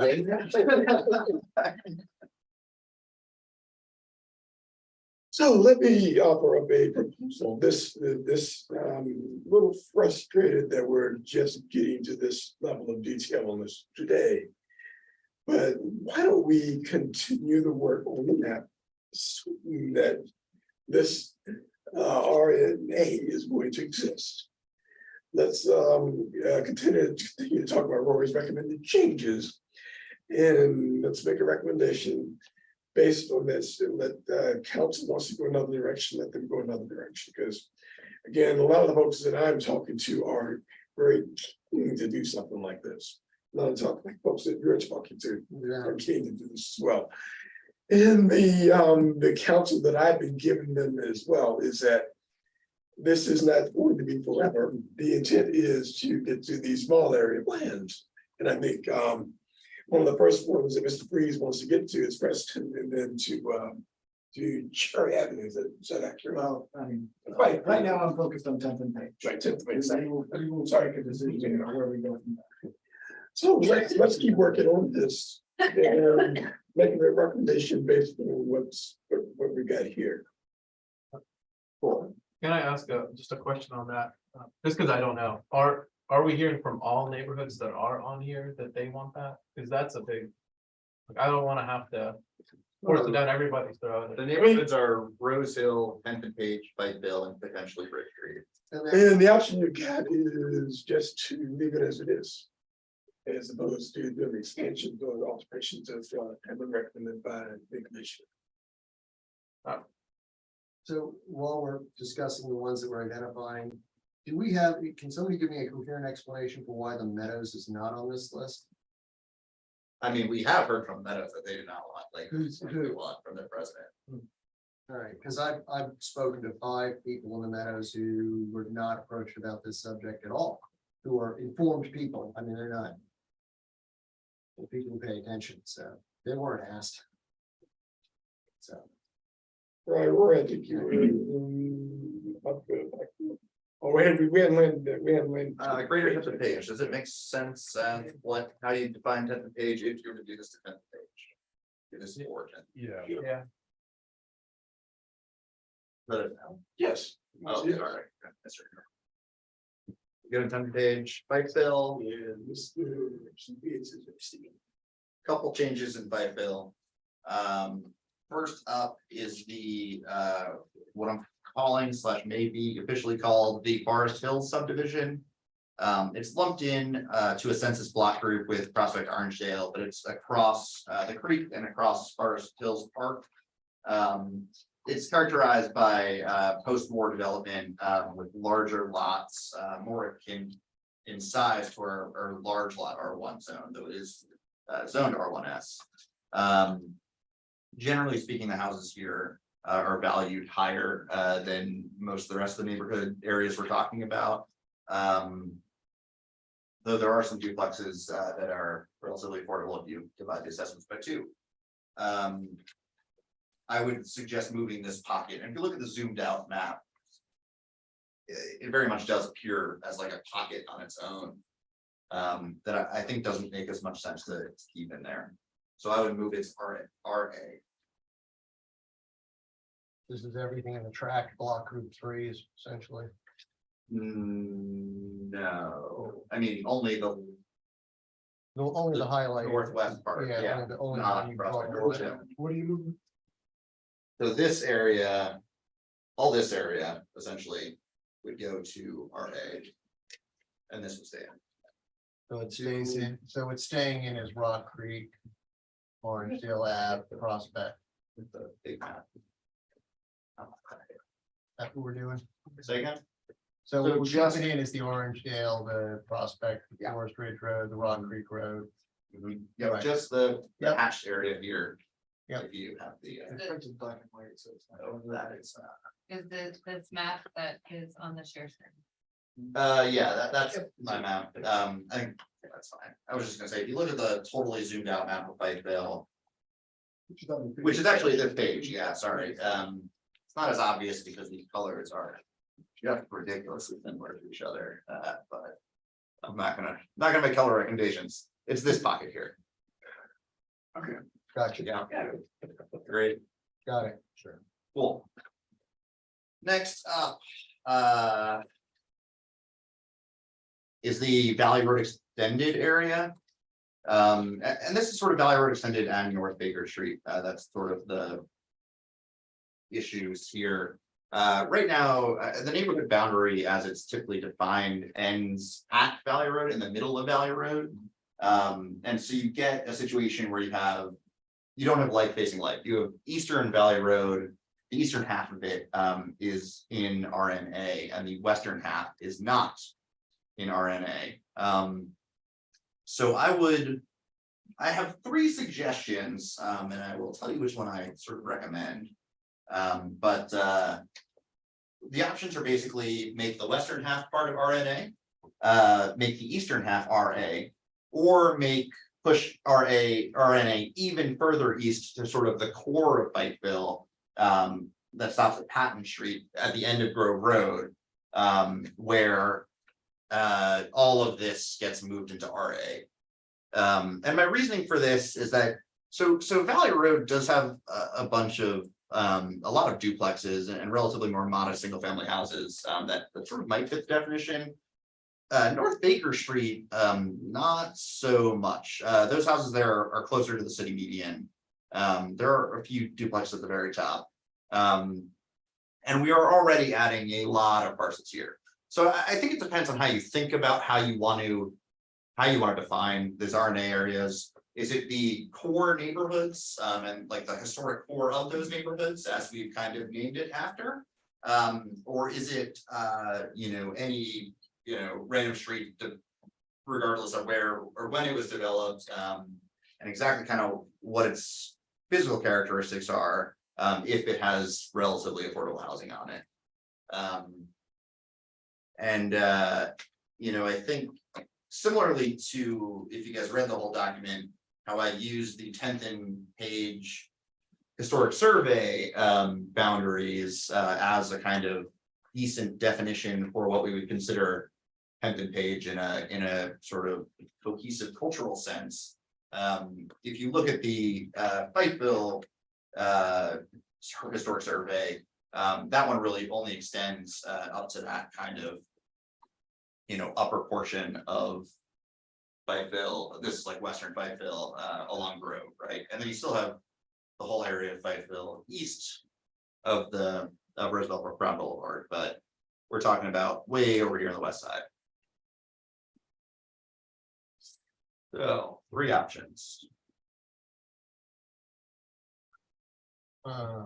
One adds 26 parcels to RNA, one removes 12 parcels from RNA, and one removes 44. That's your recommendation. I would recommend the Baker Tree one, yeah. In your reasoning again, So I think, well, if you're looking just on affordability, Valley fits pretty well.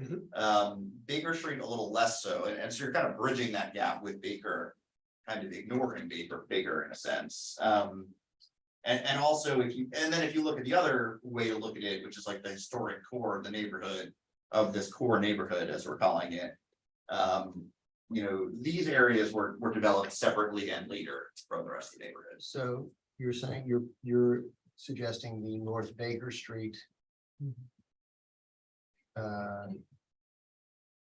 Go both, so you're talking about the far right hand, of these 3 maps here. Mhm. And it's not clear to everybody that what is hatched in the map on the far right is to be removed. Yeah, that's all going to RA, regular RA. So I would point out that Route Valley Road Extended has got several units on it that look like they're duplexes, but they're actually condominiums. That's true. And they can be sold and split that way, and they are quote unquote affordable in that process. I don't know how that informs our discussion, other than saying that those are there. And there has been some movement from tenant occupied to owner occupied. Although I haven't done one in a few years. Yeah, I mean, that's true. I see it on my maps. So my inclination is that, you know, the Valley Road has got a piece in this.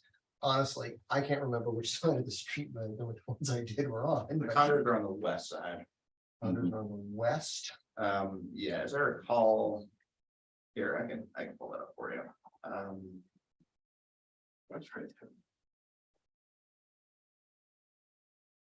Oh, yeah, well, I have a nice little map of uses here.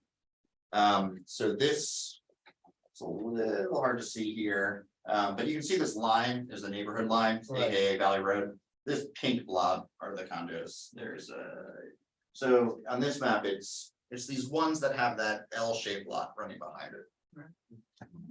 I mean, the condos are actually somewhat more expensive sort of per unit than a lot of the duplexes there. But Well, they're that's not single really units, so. True. They're similar-ish. Yeah, they're single, exactly. So if you divided the cost of the duplex by 2, those tend to be a little bit lower than the cost of these condos. That's not universally true, but No, they're also, because of the size of the associations, they're easily used and can be down the line could be appropriated for about subsidized affordable housing. I think the other thing to mention is that we did approve a rezoning for this top 3 parcels to currently R3. We approved that, yeah, we approved. It's a little weird to put that is in medium or something here, which I know that we did that after the future land use map. So these, it was the Grove Street Extended, which is this big street that doesn't exist. These 3 parcels were a 17 unit, I want to say. Sort of 2 building multifamily housing project that we talked about a few years ago. I guess that was after we adopted the future land use map, which is probably why it's general residential and now RA. But I'll say there's, in terms of geographical dividing lines, whatever that word, edge conditions, there's a ridge here, and then there is an even larger ridge here. Yeah, it's almost like it's in a valley. You might say that, yeah, the Rock Creek Valley effect. And you put a road in it. Yeah, pretty much right on top of it.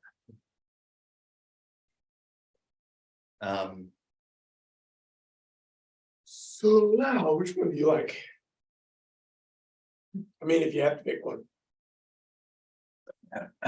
I have not studied this in detail. Of the 3, I think Baker Street makes the most sense.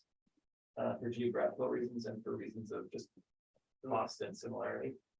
I think what's going on in Baker Street is very different from what's going on the street to the east.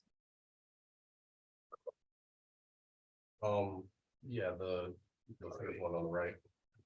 That removes the most. That, so essentially we're making Valley Road the divided line in that case. No. We're making the unnamed creek tributary that runs behind the lots on Patton, the dividing line, and then sort of these. It's basically North Baker. It's going RA, yeah. Yeah,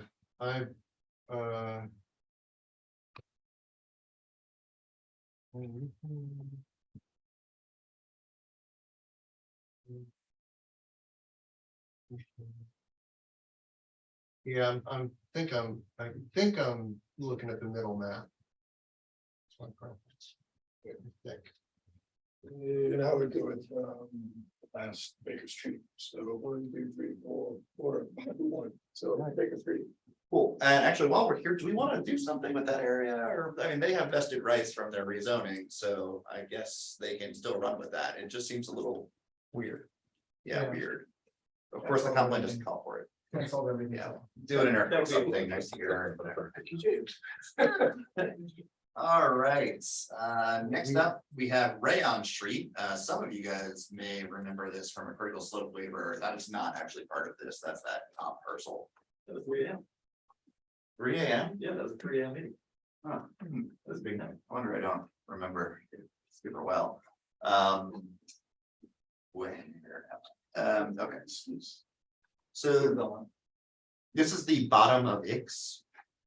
So if you were to zoom out, this is like, this is kind of where you go into X from Elliott. This is where the Fastenal is. And then there's this little like street cul-de-sac-ish thing here. That honestly, it's very similar to the, I mean, it's all worker bungalows from the Yeah. textile plant. It's basically the same as the rest of the areas in the east and south. It just happens that the way we draw the neighborhoods and block groups, or the census draws the block groups, we kind of like to square this corner of Elliott and 6th because those are big streets. And so it got kind of, it's in the same sort of area as like the Dice area. It's actually part of like or the Ridge Street neighborhood, if you look at the neighborhood map. Yeah. But it's sort of this little square kind of all on its lonesome. To me, it makes sense to keep that as RA with all of the areas around it. What types of, just single. Yeah, they're small, pretty modest single family houses. Yeah, I'm good with that. That makes sense. Right, you get it. Cool. Next up, we have Ridge Street. So I think this is what Tania was talking about in general when she first brought up this idea of we need to kind of fix these sensitive area borders. I've heard some people on council have been talking about it lately. It's kind of all the area east of Fishery, right? Up that big ridge, you might say. I'll admit, this map is maybe a little bit less scientific and informed as the others. I have scooted down this area a few times, but I not generally like ridiculously familiar with this area of the city.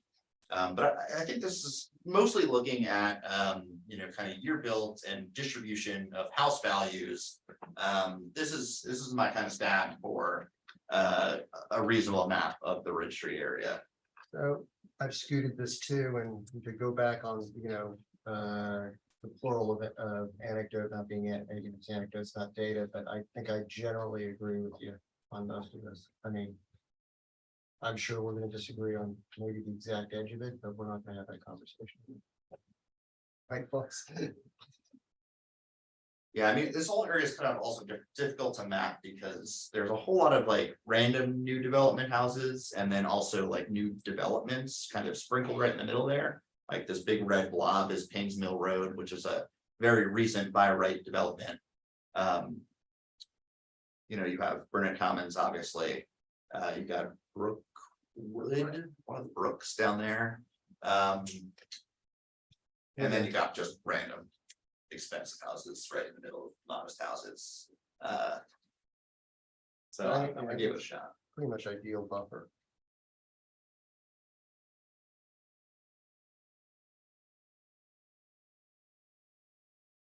Buffer to what?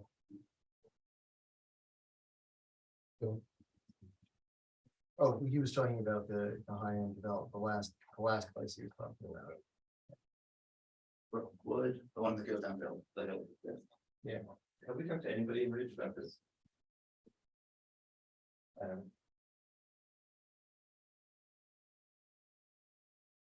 Not a word. Nope. Brings me This might be something that if we've got this zone, we can always apply it later. Well, it's not a bad suggested border, but I would suggest that city council needs to look at this to see if there's actually, I mean, I think you've got the sensible square around it. The question is it sensible to do, period? And I say we punt that to city council. Yeah, We just come up with we just come up with an area, this is the area we think. And if they decide they want to trim it, move it or something, or get data, they can. yeah, I think that was kind of my intent with all this. You know, as I said, I'm not super enthused about the whole RNA concept. It really gave me a lot of heartburn. And I felt kind of icky, you know, looking at all these areas and trying to map it out like this. And then saying, let's expand it to all these places. For this thing, I don't really agree with doing, but I do think if we're gonna do it, you know, pick the right boundaries, and I would be fine with kind of kicking to council, here's the idea, make the high level decision yourselves and don't put that on us.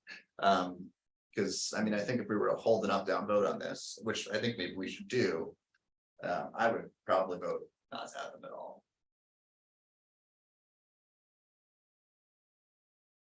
Yeah, again, I think we're on the same page. I mean, let's define the area. This is the sensible area that we call it. And I don't think, and if council. Yeah, by the time council gets it, there will be more data, even if it's infinitesimal. So I'm not clear, what exactly are you, what are we doing with this?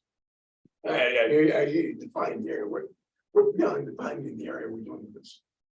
Defining the area. Focus on the item that's on the screen, you're proposing to add the hatched area that's up on the screen into the RNA. Yeah. Yes. Which is right. That's the, Okay, if you want the Ridge Street area in RNA, Okay. these are my proposed borders for doing it. The hash errors was confusing, I'm like, why? Sorry, yeah, it kind of makes the colors. Yeah. Not, especially this one where Got it. there's no RNA around. That makes sense, yeah, I know people who live on Ridge Street, and yeah, that makes, yeah.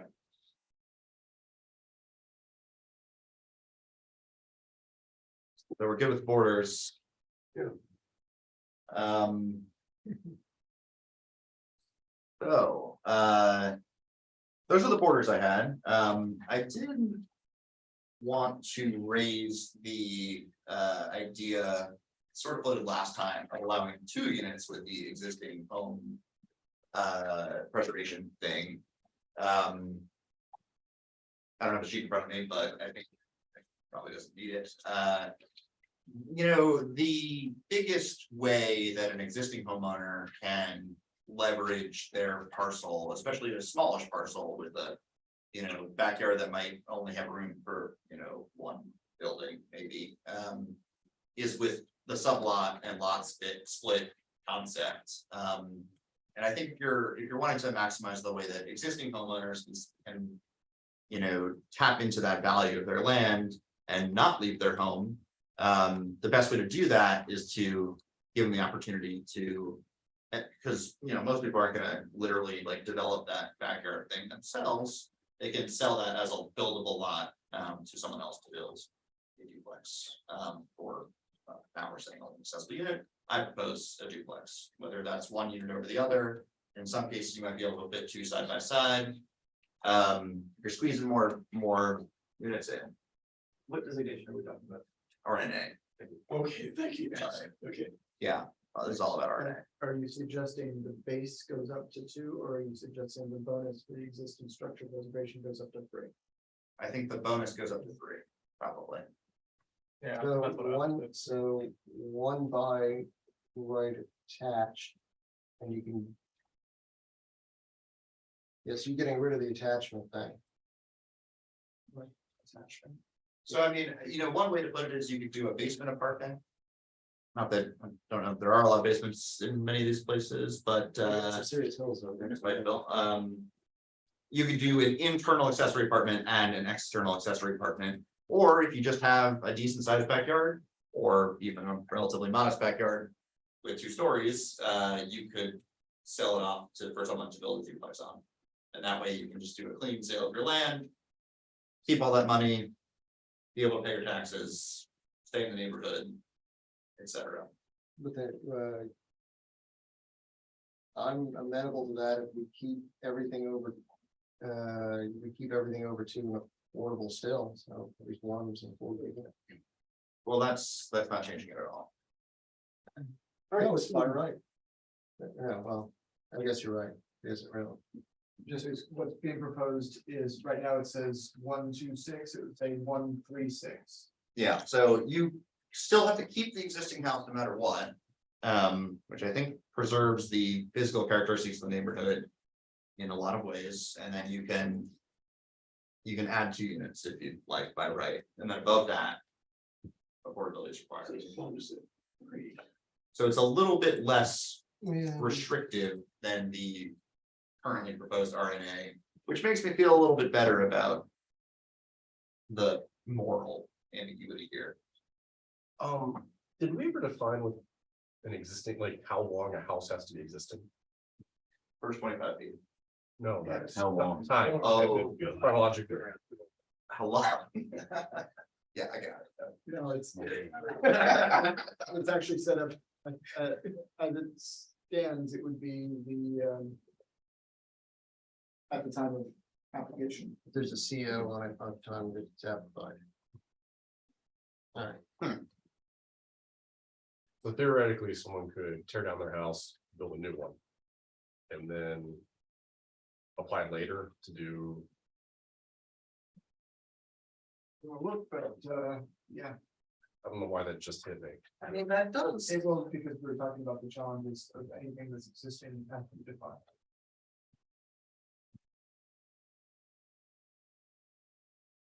Now, the chances of somebody doing that. Yeah, yeah. Yeah, I think it still fits sort of the intent in that you still can't, tear down for the development. You can tear down, replace, and then separately do a development, but you could have done that before. I mean, I guess you could rebuild more in a I mean, corner. it kind of makes me feel a little better because I mean, it's going to sound somewhat disrespectful. It's not meant to, but there are some houses in these neighborhoods that really were not meant to last 100 years. it's not disrespectful. There are lots of houses in there that weren't meant to last 100 years. I mean, it's true. So to summarize, you'd say preserve the structure, you can have 2. Anything over that's affordable, but you got to preserve the entirety of the structure. You preserve the entirety of the structure, you can have 2 more. You can build 2. Back to 136. 136. And I think effectively with the size of this lots, you'd end up with an attached accessory unit, a freestanding probably. 136, that works. Yeah, so 136 for RNA, and then it's Does that relieve- 346 for RA. Does that relieve some heartburn all around? Some. Should be a little bit, but Maybe, I don't know. No, If we're gonna have it, I think it's better. Yeah. Move in the right direction, guy. I don't think it again, alleviates my concerns, or doesn't get rid of them, certainly. I would prefer to approach this in a different manner. All right. Yeah, I mean, if that's the deciding point, I'm amenable to that. I don't see that. 136 it is.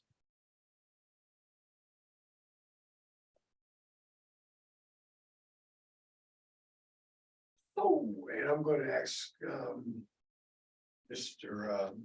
Sobies to help me with this. Are we ready to make a recommendation to council? I believe I have a recommendation prepared. Before we do that, did we want to finish that discussion on RNA? Do we feel that it's resolved? I think council knows. I think I know, I know at least 3 votes on this on the council. Yeah, I mean, that's true. I would require some help with the language, because we've been trying to do the changes. Crazy enough. How do you want to do this? I would propose that we adopt the resolution posted in the packet on page 2. With the additions that we have created tonight. Before we get to that, I've got a question about one of the paragraphs that didn't make sense to me in that. I may just be misreading it. It's the one that refers to the 3rd and the 10th. Why is this disappearing on the end again? Referring to October 3rd and 10th meetings that we held. Right, so that's, whereas further deliberation occurred, this is 1, 2, 3, 4th paragraph from the bottom. On October 4th and October 10th, the planning commission determined that it was ready to make recommendations. Because as of the 10th, we weren't. Maybe there's a not. Or we should add October 10th to the prior one and then make this October 10th to today. I think is what that's going for, right? Saying from last time to this time, we decided. Commission, yes.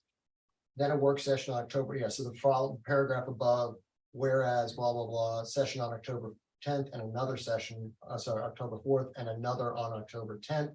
At the conclusion of each sentence of that, whereas further deliberation on the 18th. Is that what we're doing? If I might, I think probably, and I don't know how it got left out, but there should have also been further deliberation on October 13th, October 18th.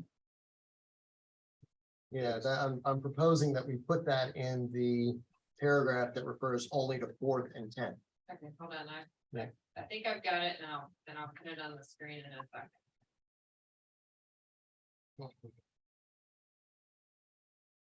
I accept these changes.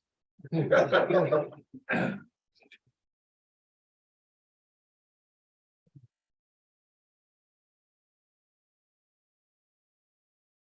gonna make Lyle read this whole thing out now. No.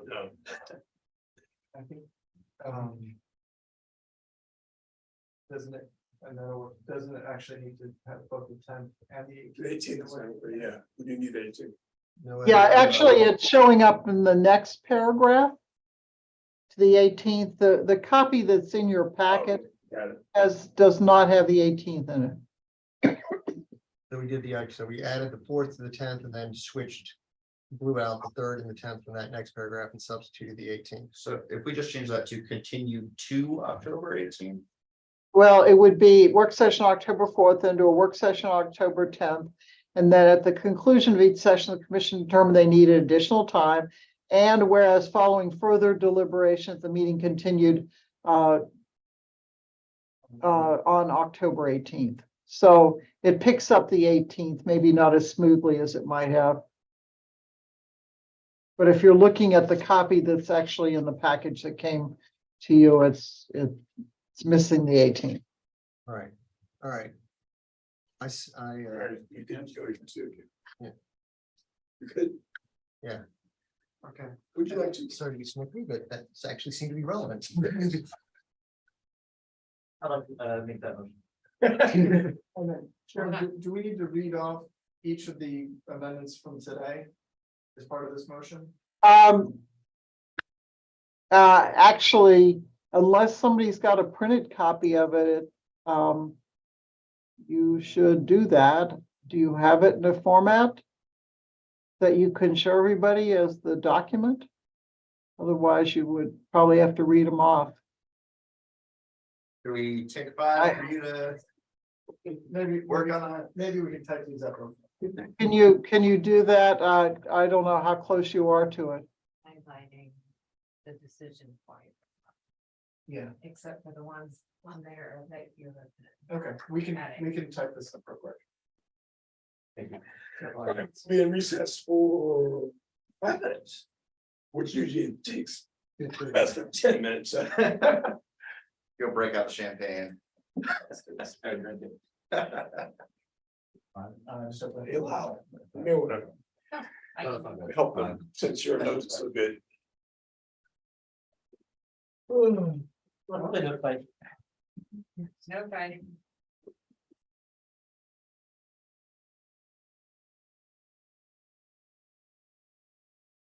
So they've given out the t-shirts that Allison tried to get in. I bought it online. That's good. I thought I was gonna be speaking at a free speech thing Oh. today, and they Yeah, I was supposed to speak at 6 o'clock and at 5:45, I got a text saying, yeah, we ended early. No speaking for you at this free speech thing. Right. Shush. Censorship, That's right. You can silence. my viewpoint.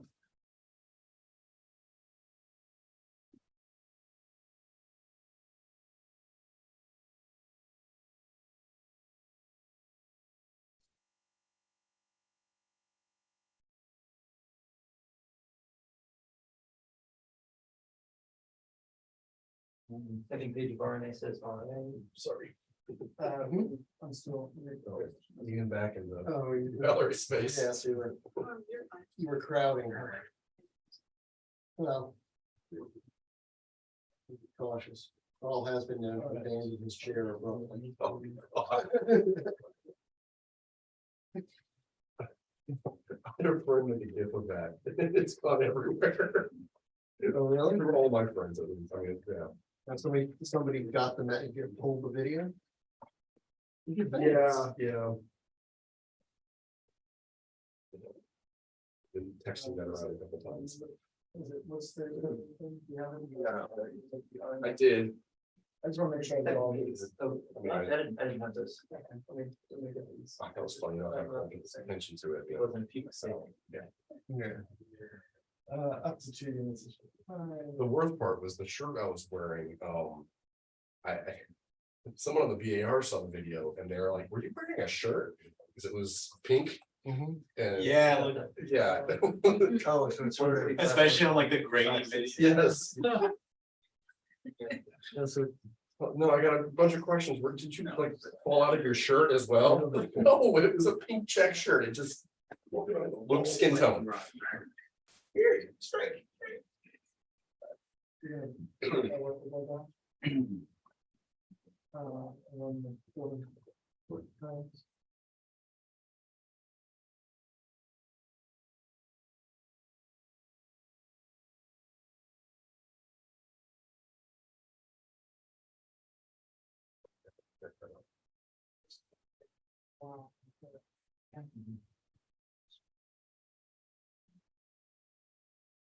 This one's not designed for. Yeah, there's no.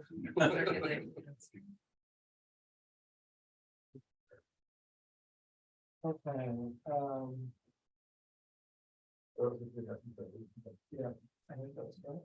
And then.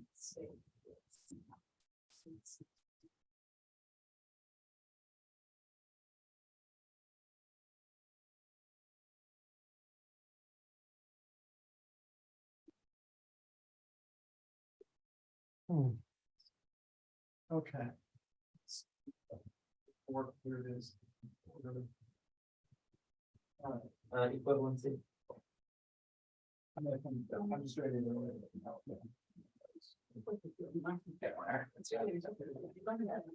And that's it.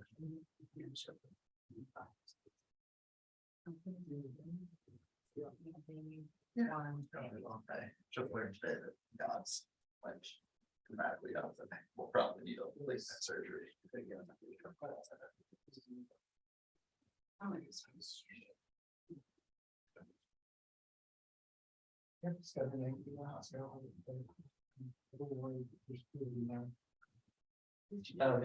2 weeks before I close the house. So, yeah, we're under contract, couldn't get out of it.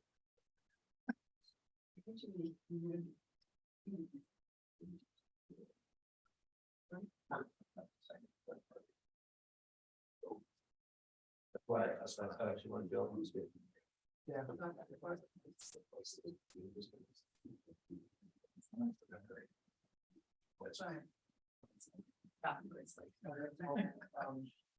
I remember what they said. I was 25 when I started. I know, 32. Retired.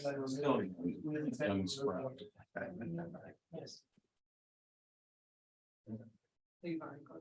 Some others, a couple of times, just gonna kill me, most of that, but you would kill me. Come back. They're just gonna come back in mind.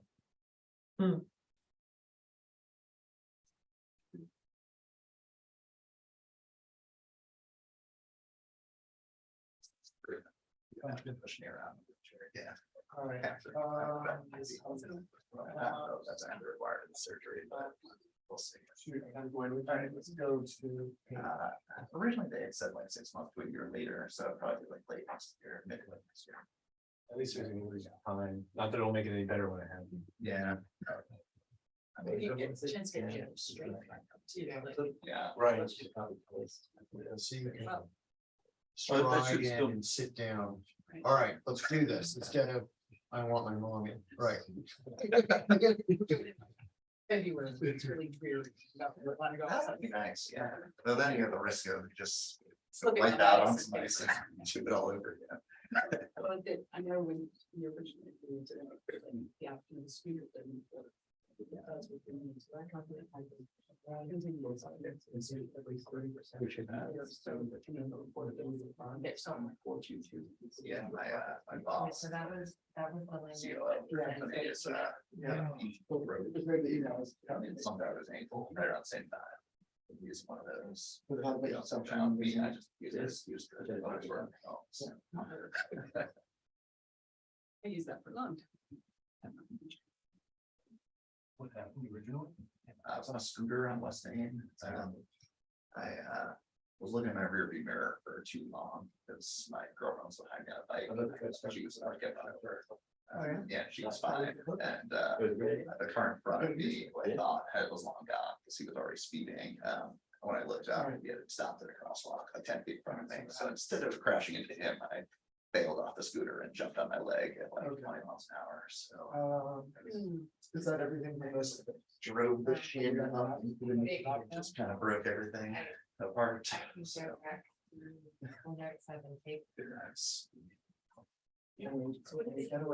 And maps. First, you put an external fixator, just like that. Oh, right, yeah. Tiny metal frame on the outside. Stayed in that for like 3 days while it's falling. And then they went in and put it in a rod. Supposedly reconstructed the MCL, but not letting out there. So, okay, we're gonna make a protected bike. lane. Email any of that to you, or just handed you a Solve picture? the problem. Yeah. That's me. And a year from now, all the sidewalks. That won't be an issue. It's all good. You're so right about the curb Those two cuts and changes. the angles, and Oh, you yeah. don't appreciate it until you are Yeah, you're right. mobility challenged. Yeah, seriously. The worst is over by the Water Street parking garage, the newest section that's closest to the railroad tracks. Mhm. And there's a ramp, this is into the, like, the pedestrian entry. And it is so steep. I could not maneuver on my scooter for that. I had to go into the street and avoid it. Yeah. And of course, then I have to deal with train tracks, but it's so steep.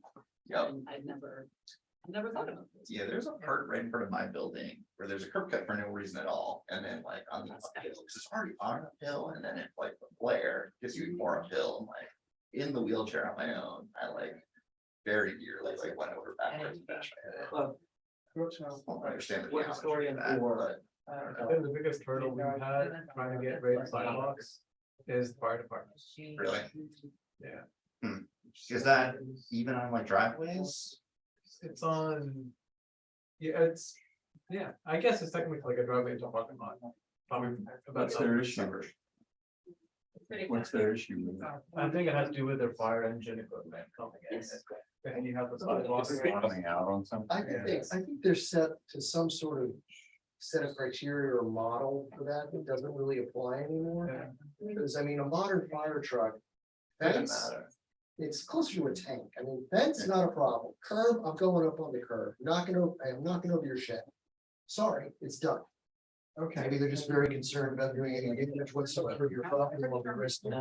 define what maintenance, that's. It's like not. Yeah, it's kind of It's like flat. a Yeah. less vertical and sort of more angled.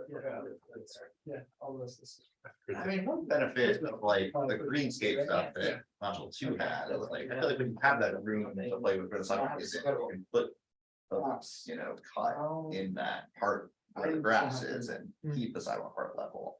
Over by AC's or over by the new next building, they did that really well. Right, they don't actually have the green space area, but like on there, like garage entrance, it's like completely, no cross slope. pretty much that I can tell. Yes, Where yeah. the, Let's open it up and we'll cover. where the sidewalk crosses. Nice. And then all the ramps over here. Yes. Very good. Very good. You have a room for it. Well, there, boss. I think we ended up gaving, we kept pushing back and on the site plan. And then, but we did some kind of. I don't know, tried to visually distinguish the sidewalk at least to make it seem like Or you have to slow down. Yeah. existing building in part, In part of that was after that. Fire department is, I believe it. We're able to. here. I got some that, Notes and my notes are. 600 West Main, so the building is behind the Blue Diner. Yeah. They were supposed to have street trees in front, and the BAR went through this whole discussion about, all right, you need to make sure that there's enough soil volume. These trees are really important. But what ended up happening was, I think they put in the soil volume and then sidewalked over it. Because at the last minute, the fire department said, no, you can't put trees there. That makes a lot of sense. It just seemed weird from what I remember just walking around. Oh, They were supposed to be there. The fire department nixed it at the last minute, and Yeah. I guess their CO was coming up so quickly that I think the developer had reached out to their MBS, but it's well, not in time. Oh, that made me so mad. So we Yeah, actually, it's like a difference walking down there in the summer, yeah, it's hot. Yeah. That, yeah. we've actually started putting conditions on, and I'm not sure how legal this is, but we've said, you know, these trees are important. If they have to go away for any reason, you need to come back to us. We make that a separate section. I don't know if that's actually gonna happen. Yeah. Section. Yeah, so I think we should change our fire department policies to use smaller fire trucks. What, because of the turnarounds? Again, Everything really. yeah, they're tanks. I'm just very concerned about damaging other people's property while they're saving their life. Or to go out for any call. Someone's got it, making s'mores in the neighborhoods. And that. So we should All right, so specify this- the one for. It is interesting that you call that one for an ambulance. Yeah, we could have a fire truck. Yeah.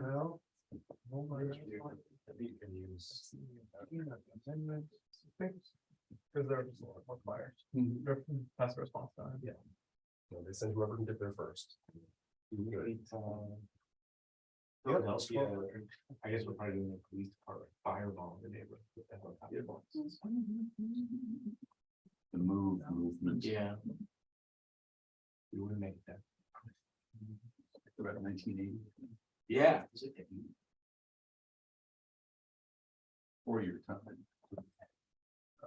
Every Okay.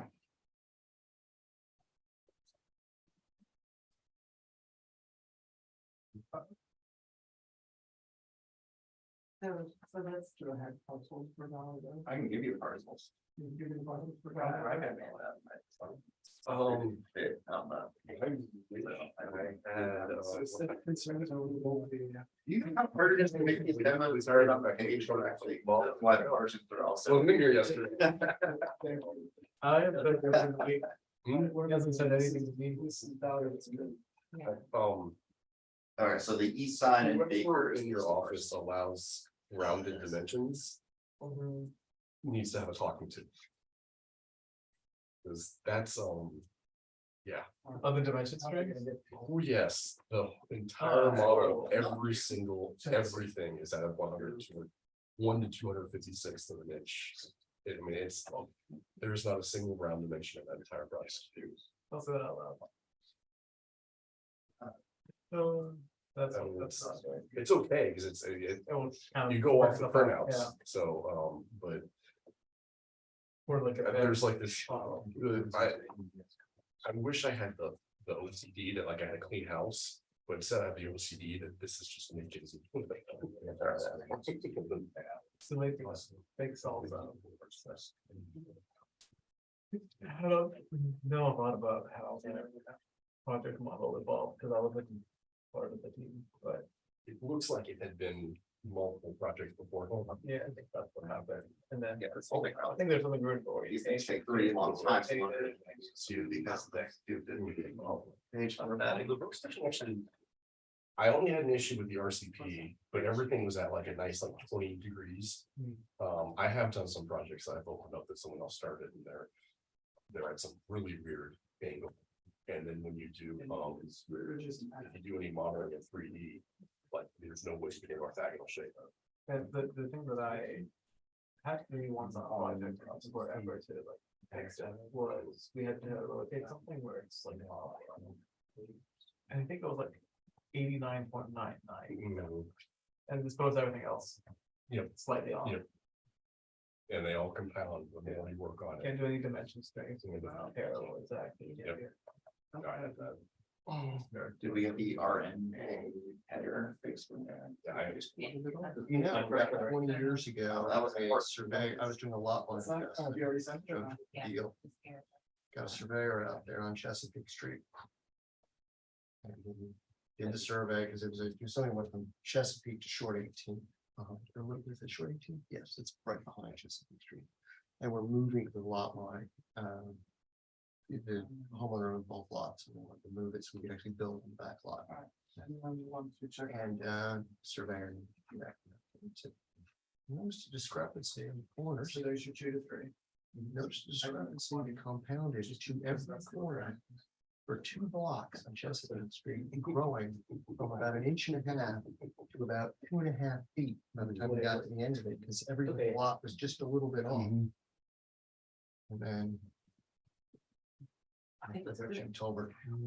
Um, chased him out. I cannot see the parcels. They're right, but I trust you. Happy to. I'm not Yeah. sure how it's resolved. It may still be a cluster. But they started So adjusting. these lots. highlights, these are the ones that But were there. people, you know. for being made. Yeah, sure. Well, I'm gonna keep trimming that shrub, even though it's my neighbor's yard. Now I planted it and that sort of thing. And it's just like. At some point, don't you just have to go out and find there's stakes in there. That's it. Found them and somebody had like led off. Do you want me and to do it again? Because Because otherwise it could get larger, tricky. and the mistake just got larger and I larger. don't need to get rid of into like. It's originally planted, so it's originally planted. You guys the shape files. Right. But it drilled into. We can do that. It's a very strange, just generally. I agree with it. Interesting street. I'm sure, that's what. Are you talking about Shorty Tier? Yeah. Behind it. Here's. You got like a cemetery. I mean, that's super nice apartment complex. Some funky homes. Yeah. Yeah. Oh, did you need the railroad parcels? I will say, I wish, We got this one. one thing I wish we could do It's is what we get the GIS to actually be accurate to functional shapes. That would, That's my parent. I'd be satisfied to have the picture of the next parcel. that would also be useful, I'm sure. I just for several years, if you went on GIS, you had a picture of my neighbor's house.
That's also expensive. I think it's like $500 a year. I think we are ready. We still. Walk the whole. Mr. Anthony, you were in the middle of a motion for that.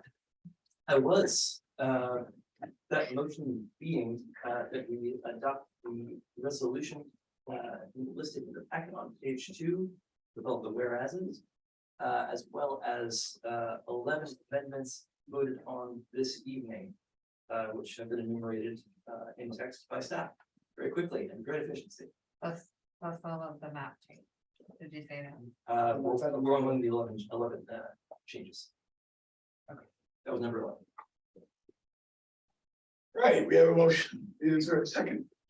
Can we have 30 seconds just to read real quick what this you sent us? Yes, I guess. Wait, can we get a second then? I'll second it. Okay. We can amend it if we need to. Oh, we got it right. Can't with that.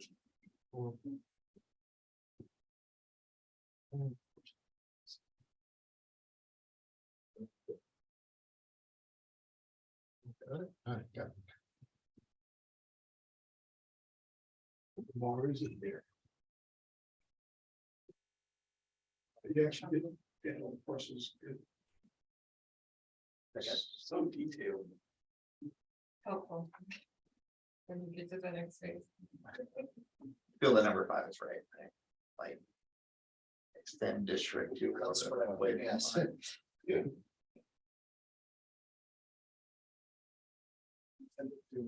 If I might, Missy, are these now available online for everybody? I'm gonna send it to you.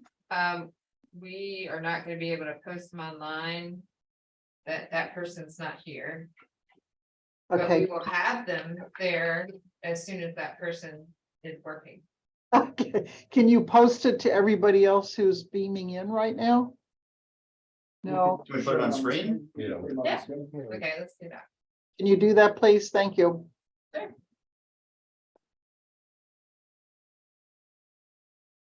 So is everyone triple check what we're adding and what we're removing in parcels? Because honestly, I've lost my place 3 times. That's not. So, Yeah, that's gonna be comfortable. it's gonna be tough to verify the work on the parcel list. Well, just make except sure that I one can list double was- check that I did it right, Right. which might not be a terrible idea.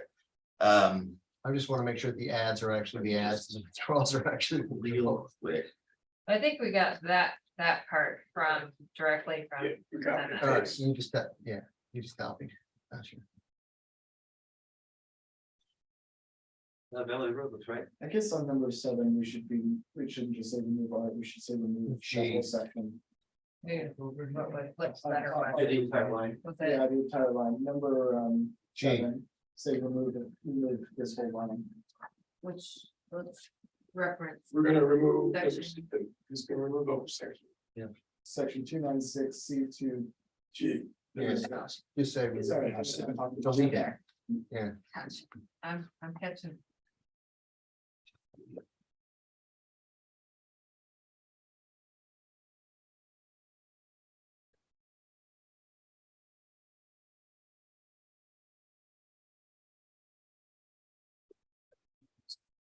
You good?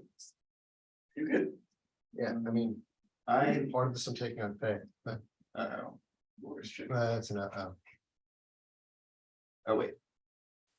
244. And then, 1 second, sorry.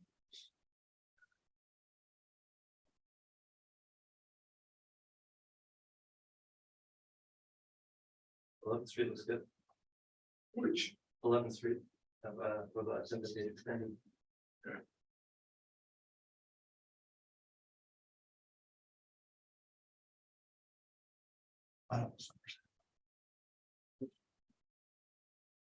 Uh.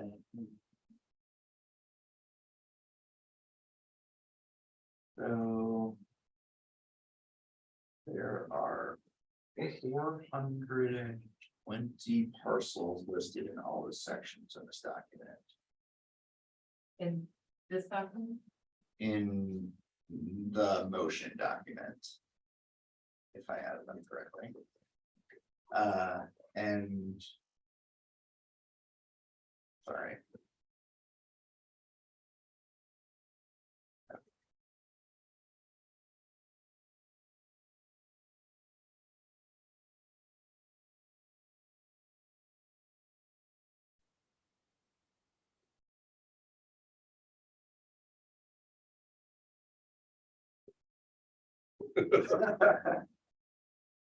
Oh, no. Better man than- So it's one missing. Oh, no, that was because there was one. Parcel. That I had to.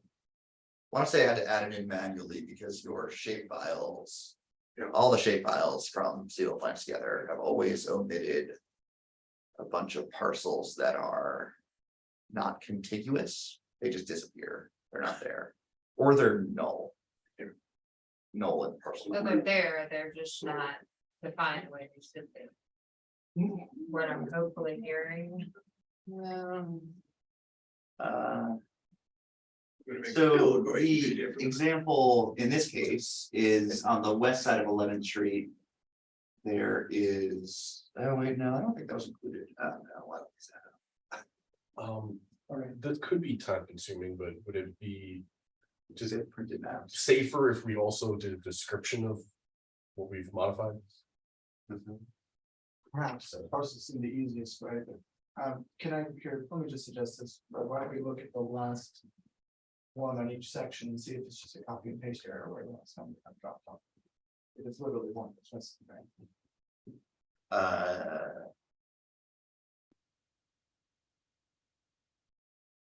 It's actually the opposite of that.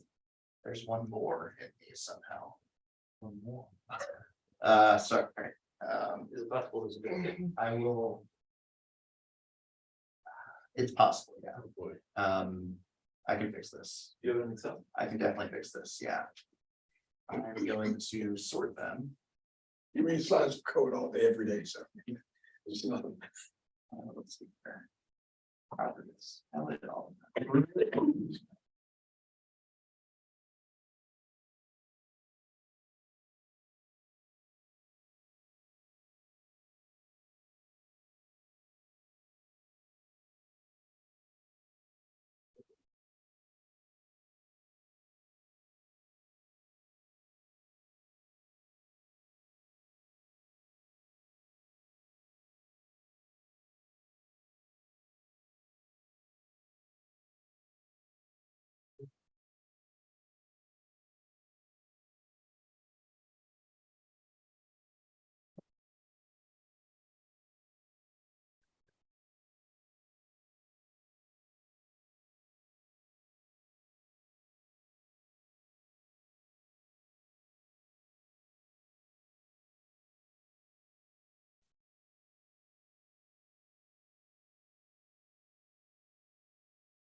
Sorry. Now we're based- I'm gonna do this different way. I'm gonna do it by section, so it's easier. But these sections aren't labeled. There's. Yeah, that's useful actually. All right, so Ridge Street has 102. I have 102, that's good.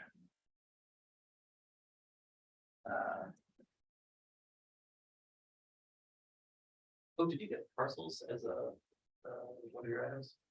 Maybe, yeah, that's a good point. What's the question? The word parcel. He has the word parcels. I removed all of those.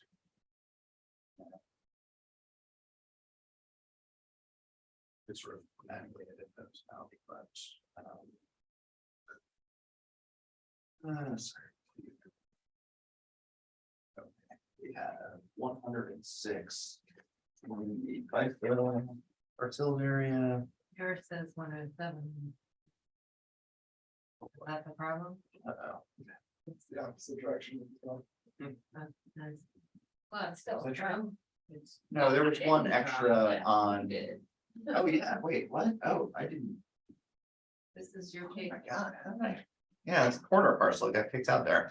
All right, so if we have more, what's this part called? It is.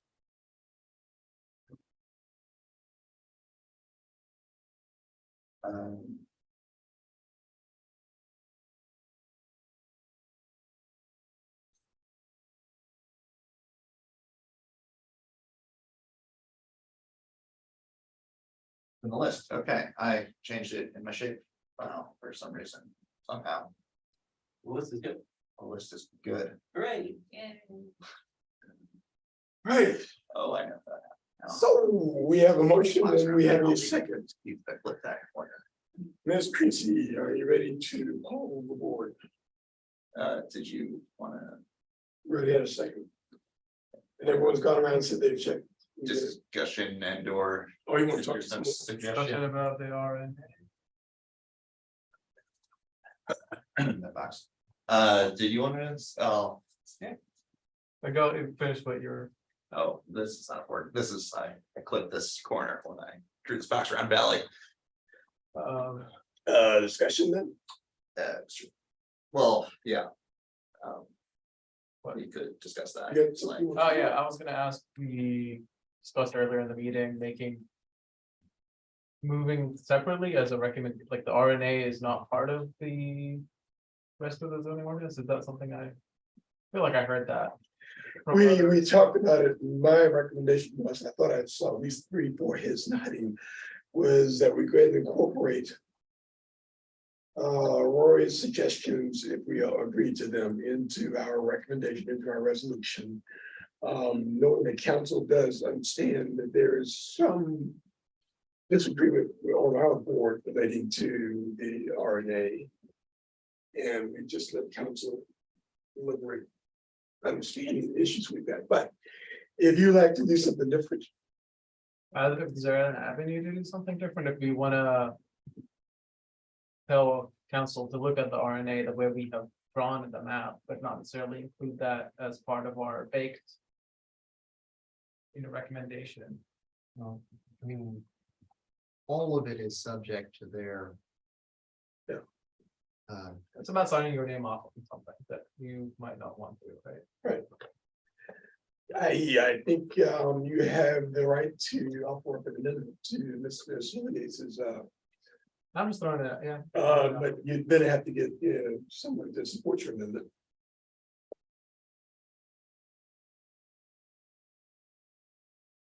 Know how to phrase it, but I'm not gonna know you. The RNA section and restore it to RNA is the suggestion, right? For this person, right? That's your. After we just spent 15 minutes trying to. Probably put it back. And at least we gave them a fully baked proposal on it. So what would you like to do?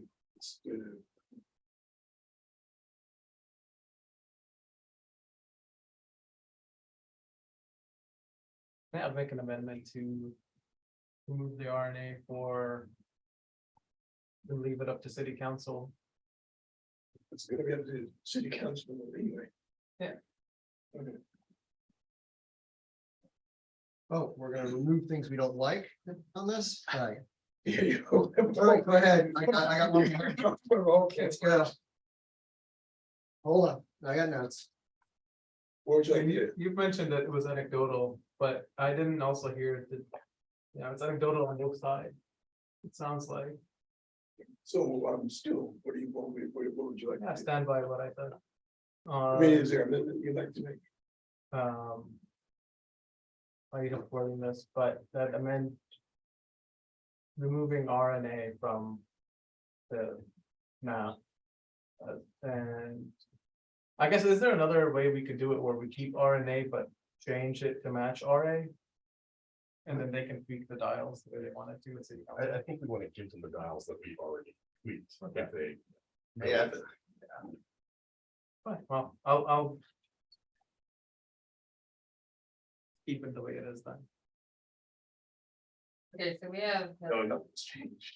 no, but I'm Keep trying to. keep RNA the way it Trying is. to work through our process. We have a Doesn't first seem and like a anybody- second on the other one. We have Carl recommending an amendment Yeah, to the agree. initial. Remember, he's pulled it back. He withdrew. Oh, Yeah. okay. Just make it I look mean, much easier. I think we, I twisted his arm a little bit.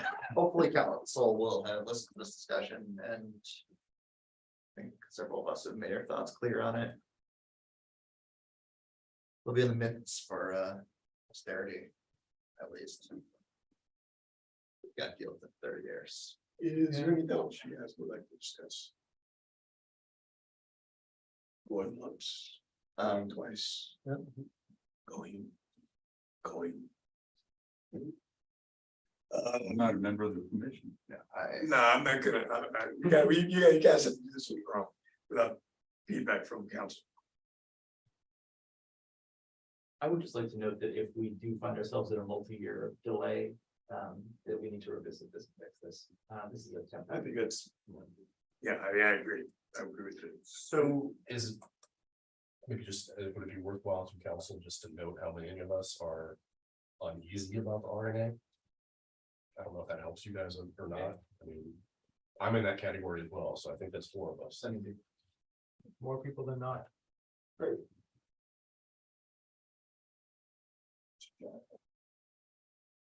Sharon, are you looking to say something?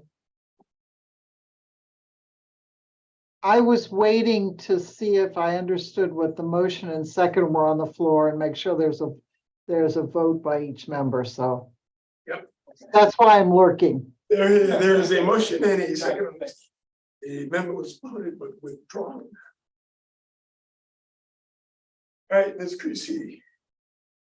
Okay. Oh, Lord. Yes, so this is to approve the resolution with changes. With the changes proposed this evening. You want to do Do I need that? to wait on this? You can do that at your council. We will certainly do it at our meeting. The suggestion is that you will do it at this meeting. Thank you. Thank you. Um, Oh, one last, please. Is this before a vote? This is before, but I think. Yeah. And this is something that the mayor suggested. I think it's the right thing to do. What he suggests we do is very briefly go around the room and disclose any real estate holdings or business holdings we've got inside the city that might be of interest to the public. And I'll begin. I've got 2 condominiums, and I live in both of them, and Belmont Lofts, 202 Doug's Avenue, Belmont. I don't have any real estate holdings. I have a residence on Blenheim Avenue and my company is based, Pilot Mortgage LLC is based in Charlottesville. I own a single family residence in Tinton Page and I am an architect. I own a small home on 10th Street Northwest in Temple Beach. Well, it's technically available, but on 10th Street. And I own a home at 1115 Park. In Locust Grove. Right, so that is, Ms. Creasy, let's do it. Thanks. Jay mentioned that too when I talked about their space on.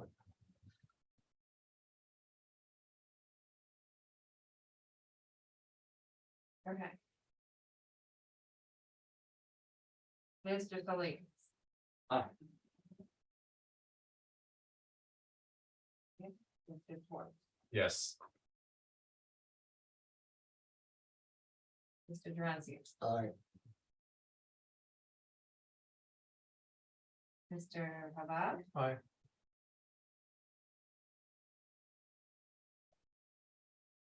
And Mr. Stolzenberg Aye. and Mr. Mitchell. And yes. We now have a recommendation for council. Congratulations, Sully Yates, you worked really hard on this, and we are grateful. We do. Amen. I think we all do. you guys have fun now. Well. So I move that we adjourn and I. I feel like this is a momentous moment. I think we should recognize staff, who shepherded I think this through yeah. everything. Missy is the true MVP here, been here the last. Yes, started in 2017. I was 25 years old and had a full head of hair. Mostly full. More hair.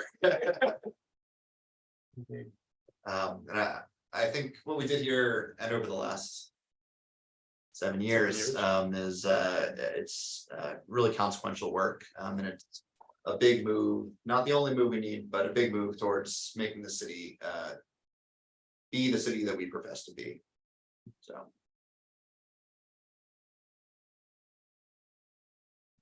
So, I move we adjourn. I will point out that October 18th is National No Beard Day, and I'm disappointed in all of you. Well, all of them. You don't want to see what this looks like, Paul. I will take your word for it. Hopefully there's a second. Seconds. All of the. Aye. You want. Congratulations, guys. For. Hopefully you, I got, yeah.